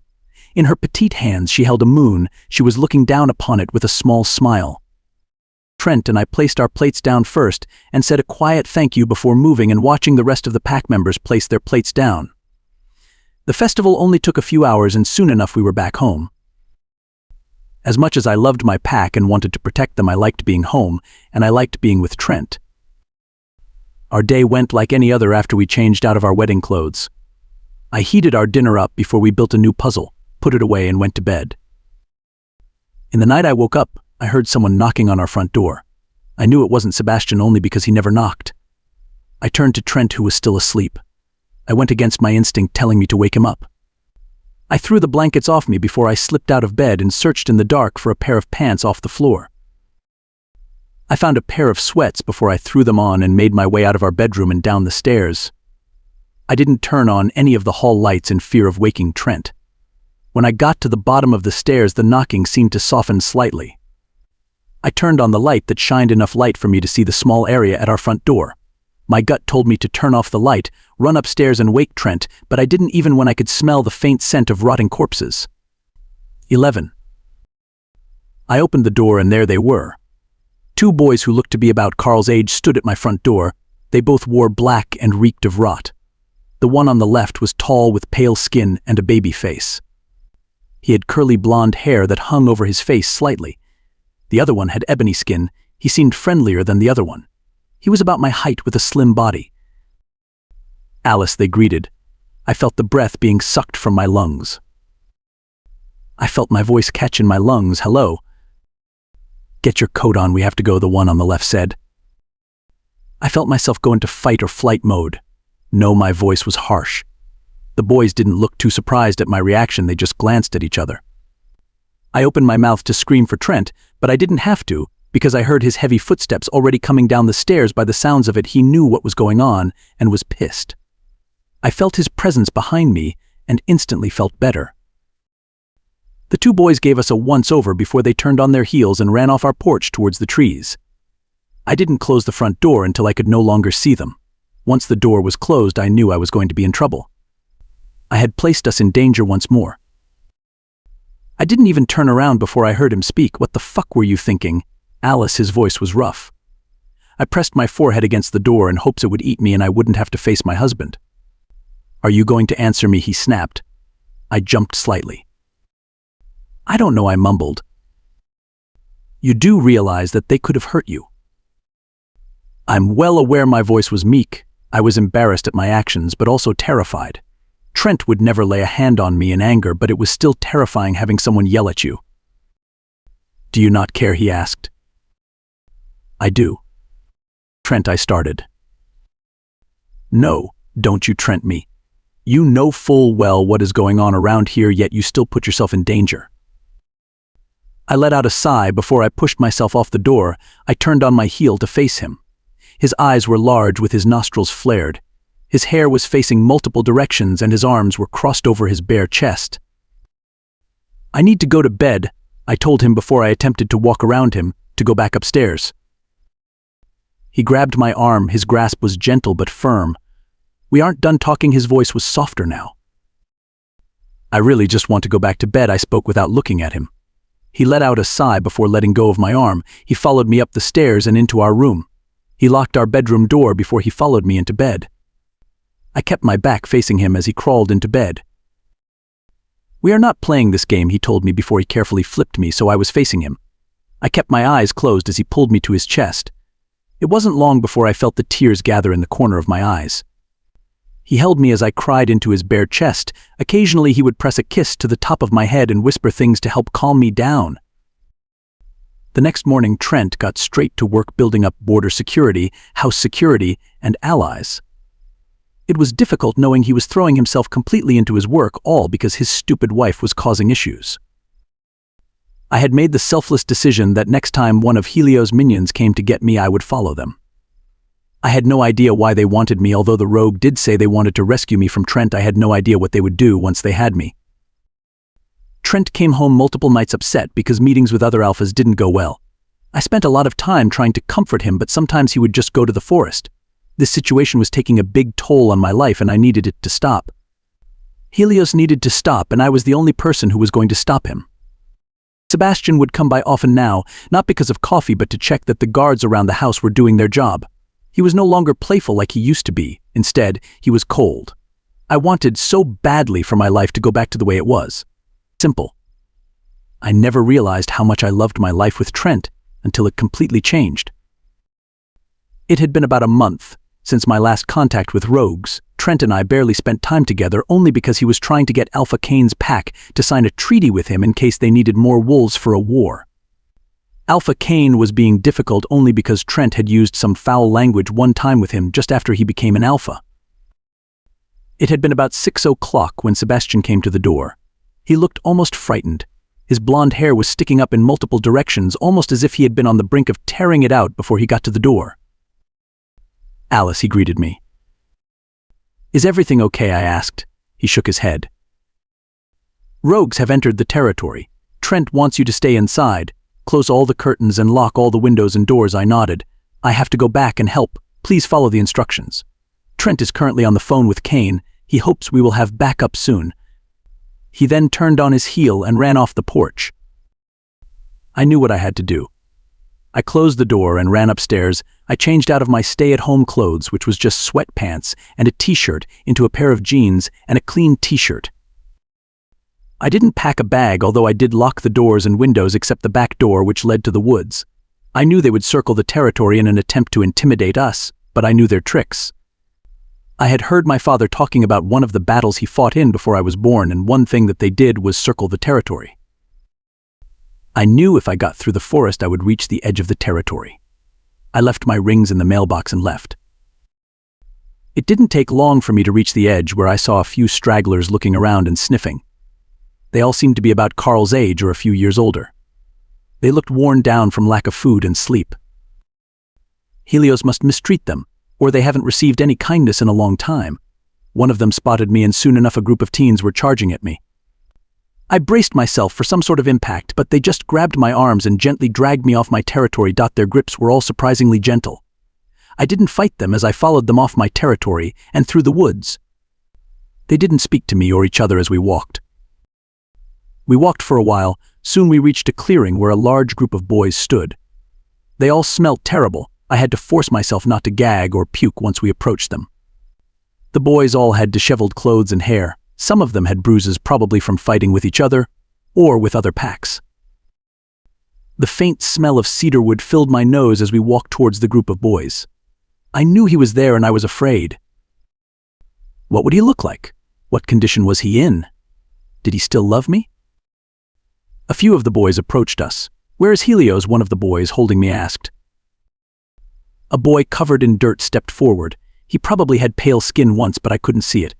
He had greasy brown hair and empty brown eyes. "He is dealing with Apollo," he told us. "What did he do this time?" another boy holding me asked. He was going to tell. The boy spoke. His voice was meek. His eyes flickered to mine. His eyes held no emotion in it, which sent a shiver up my spine. "Take us to him," I spoke. One of the boys tightened their grip on my arm. "You don't make demands," one of them said. I held in a growl. "Please," I sighed. The boy with the dead eyes looked at the boys holding me before he motioned for us to follow him. He took us to the large group of boys where we could hear the faint sounds of someone being beaten. Every step I took, the smell of cedarwood grew stronger. The sea of boys parted for us to reveal a man with shaggy brown hair beating a boy who was curled up on the ground with his arms around his head. The boy was obviously in severe pain, but the man had no mercy and continued to beat him. I couldn't see the man or the boy's face. I could, however, see the boy had a similar hair color to mine. I watched for a moment in hopes the man would stop his beatings and face me. This man had ruined my life. He had ordered the murder of my pack members. I saw red for a split second before I felt my animal instincts push to the surface. I wanted this man's blood to be spilt, and I wanted it to be spilt that moment. Without thinking, I took a deep breath and screamed, "Helios." The man froze. I could see he was angry at me for interrupting his beating to the boy, but I didn't care. I was angry. I heard the man take a deep breath before he pushed his shaggy brown hair out of his face and turned to me. "Richard." 12. He gave me a bone-chilling smile. "Luna," he smiled. "How are you?" He placed his hands on his hips. "I can't believe you," I snapped. He placed a hand on his chest in mock hurt. "Do you not like being saved?" he asked. I didn't need to be saved. "I think you did." He looked down at the body crumpled at his feet. He raised his foot back and slung it into the victim's chest. The boy let out an ear-piercing scream. Apollo didn't think so. He sneered. "Stop." "Why?" "I'm your Luna and I demand you to stop," I snapped. He looked at me with his dead eyes before he threw his head back and let out a laugh. When his minions didn't laugh with him, he sent them all a glare before they let out small laughs. "You aren't my Luna anymore," he smirked. "How could you betray Trent?" "He trusted you to protect me." I started to fight against the boys holding me. "Easily." My vision edged with red as my instincts started to kick in. "Why do you think I needed to be saved?" I took deep breaths.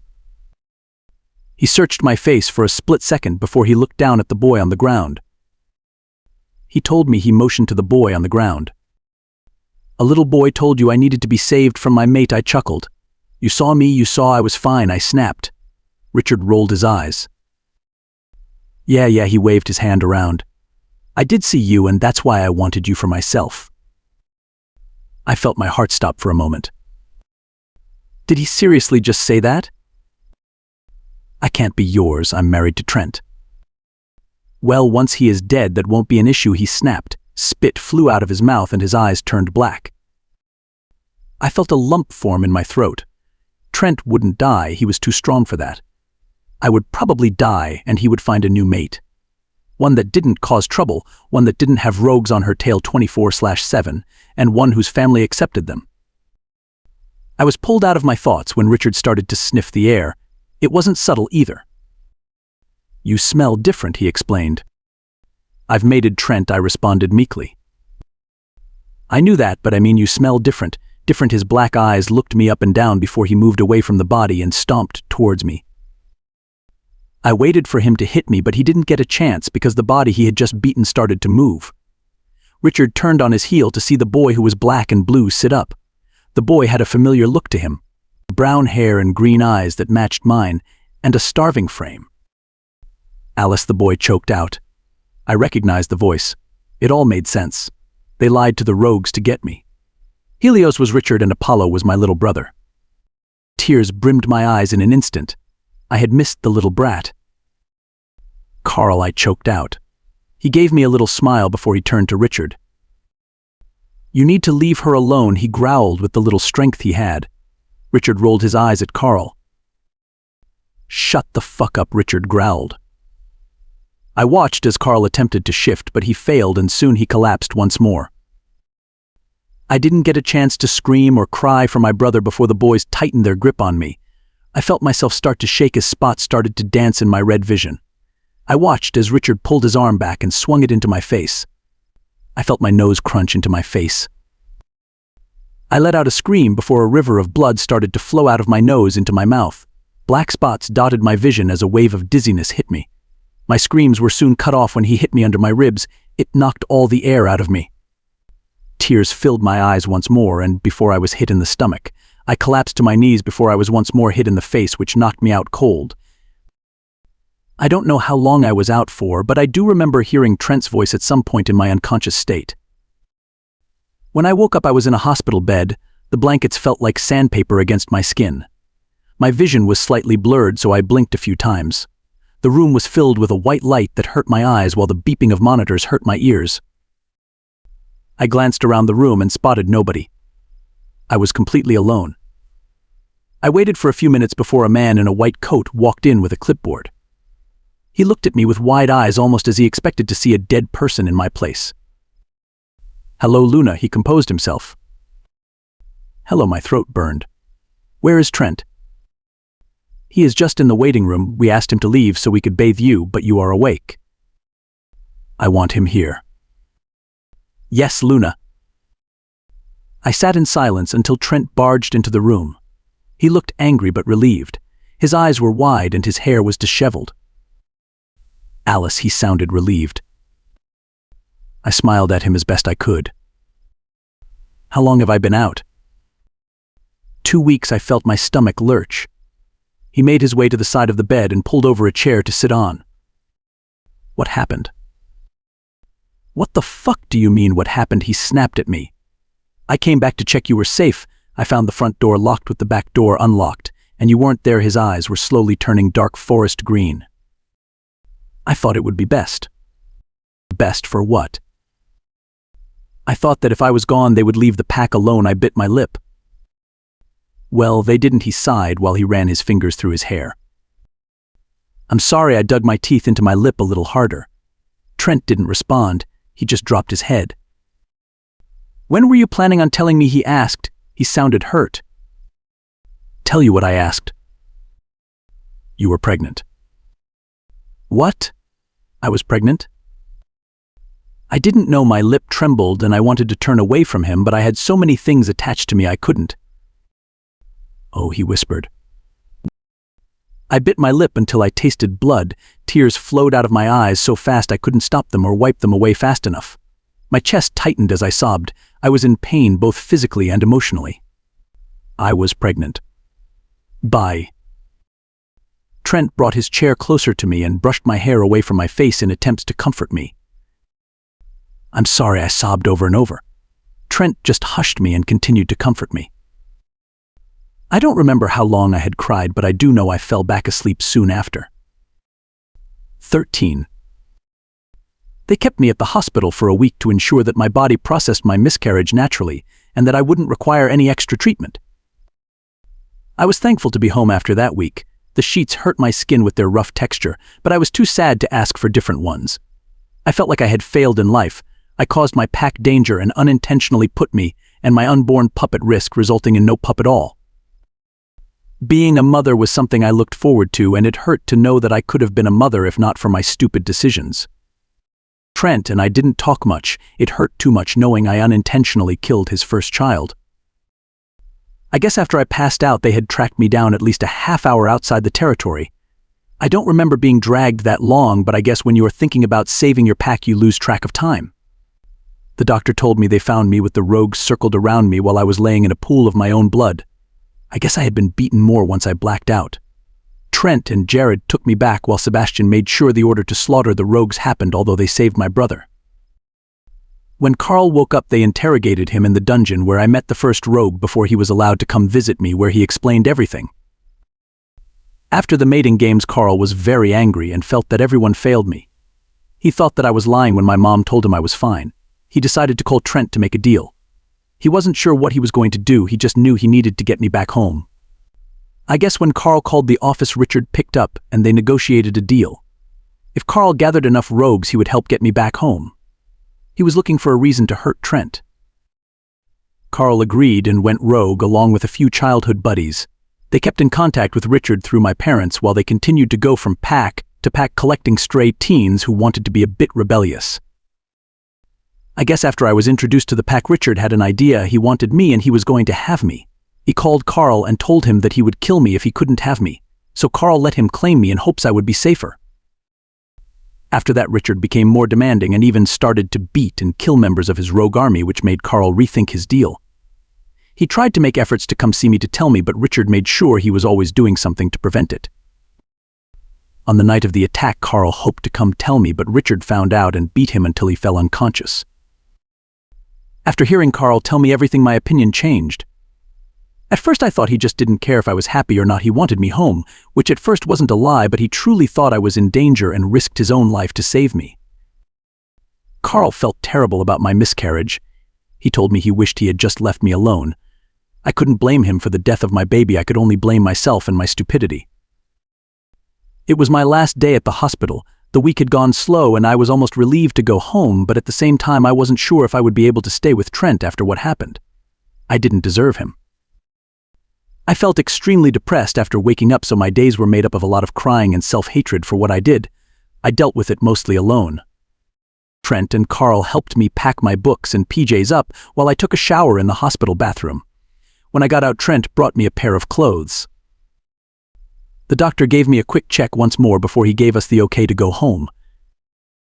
Arriving home was nice, awkward but nice. I basically threw myself into housework the first day being home. Carl stayed in the guest bedroom and Trent stayed in our room to work on phone calls and emails. I had dinner ready by the usual time and we all sat in silence at the breakfast bar to eat. It was mundane and comfortable. After dinner, the boys went back to their room. After the dishes were done, I trudged my way to bed. Trent was in bed when I came in. After a long day of housework, I was covered in a layer of sweat and dirt, so I took another shower. The shower made the bathroom quickly fill up with steam, which coated the mirror with a white fog. I wrapped myself in a towel once I had stepped out of the shower. I wiped the fog off the mirror until I was met with the image of myself. My face was sunken in from the lack of food and sleep. My brown hair hung down almost to my butt and was severely tangled. My green eyes were dull, almost as if I was Richard. Richard. My eyes filled up with tears and I watched in the mirror as they dripped down my wet red cheeks. I covered a mouth to mute a sob that ripped from my throat before I collapsed on the floor in a heap. I heard some shuffling outside the door, but I didn't think anything of it until Trent knocked on the door. Alice, he sounded monotonous. I didn't answer, I was struggling to breath. He knocked again. Alice, I let out another sob. The door opened, and I didn't have to look up to know he had a pitiful expression on his face. Alice, he sighed. I uncovered my mouth and pressed the hand to my chest. I kept my head down as my other hand tightened around the towel. I'm a failure, I cried. Trent stepped into the bathroom. How are you a failure? He asked. I shook my head. I put the pack in danger. Not intentionally, he bent down. His voice was soft and laced with concern. I thought if I just gave myself to them, it would save the pack, but it didn't. Aho did what you thought was right. You can't be upset about that. He placed a hand on my back and started to rub small circles. I looked up at him as I sobbed, but my stupidity killed our baby. I saw sadness flash through his eyes before he gently grabbed me and hoisted us up so we were on our feet. You didn't kill our baby, Richard did. I know that if you knew you were pregnant, you wouldn't have gone. This isn't your fault, he told me as he brought my sobbing figure to his chest. I felt him reach behind me by the bathroom sink before he guided me to our bedroom. He guided me to the bench that sat at the end of the bed before he removed my towel. He threw something on the bed before he helped dry me off. He gave my hair a quick once-over before he threw the towel in the direction of the bathroom. He then sat me on the bench before he moved to our closet. He came back out a moment after with one of his old t-shirts and a pair of my underwear. He helped me put them on before he got on the bed behind me. At first I was confused about what he was doing, but then I felt the familiar feeling of the hairbrush moving through my hair. First on the ends before he worked his way up, just like my mom did. One day your mate will be doing this for you, my mother's voice echoed in my mind. I felt the tears slow before they completely stopped. I felt like I was back home for just a moment. When he finished brushing my hair, he tossed the brush on the bench. I sat in my own thoughts while I waited for him to say something, but he didn't. I heard him move around behind me on the bed before he grabbed me and pulled me onto the bed. I was laid on the black blanket we kept on the end of the bed made of fleece. He wrapped it around me so I was a blanket taco before he pulled the covers over me. He placed a kiss on my forehead before he got up to turn off all the lights. It didn't take long for him to crawl back into bed. When he did, he pulled me to his chest. I love you, I mumbled into his chest. I love you too, he whispered, and then sleep took me. Epilogue. Nightmares. They were something I dealt with every night since I got home. All I could picture was his face close to mine, demanding I was his. Other times it was him murdering Trent in front of my eyes while a small child with brown hair and green eyes called out to me. I would try to run to my husband, but my legs would be stuck to the ground. I would scream so loud sometimes that Trent would wake up and shake me awake. He would hold me to his chest and whisper sweet nothings in my ear until I fell asleep again. A month had passed since I returned home. Carl had went back to our old pack. Trent arranged a ceremony for the pack to grieve over the loss of our fallen members and my unborn child. We brought food once again to the statue of the moon goddess and thanked her for watching over our loved ones. On the day of the ceremony, I silently begged her to bless me with another child. I promised I would be much more careful this time around, and I would never ask her for anything else. After going home that night, Trent and I went back into our old mundane lives and our old routine. 1 year later. I sat on the couch staring down at the bundle of joy in my arms.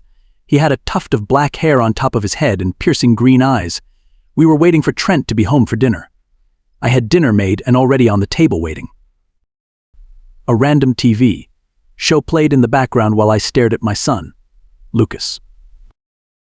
Lucas saved me from myself. As cliché as it sounds, I was really depressed and Trent had to take care of me a lot of the time. When I found out I was pregnant, I switched my whole life around. I went to bed early even though the nightmares still came, and I ate some time even though I wasn't hungry, but I knew I needed to eat. I started cleaning again and making better dinners. The sound of the front door opening pulled me out of my thoughts. Trent stood in the doorway and pushed his shoes off before rushing over and taking the baby from my hands. He gave Lucas a kiss on the forehead before leaning down and giving me one. "How was work?" I asked as I pulled myself off the couch. "Fine. How was you and Lucas's day?" He led me to the kitchen. "Just fine. Sebastian came over today," I chuckled. "Let me guess, for coffee." "Yup," I laughed, popping the pea. "Also to hold liquid baby fever," I laughed. Trent laughed before he sat down at his spot. "They could adopt, they know," he muttered. "True, but I don't think they are ready just yet," I smiled. "Sebastian will never be ready for a child." "You may be surprised," I smiled. We ate in silence, and the entire time Lucas sat quietly in Trent's arms, and that was the moment where I knew I was where I was meant to be.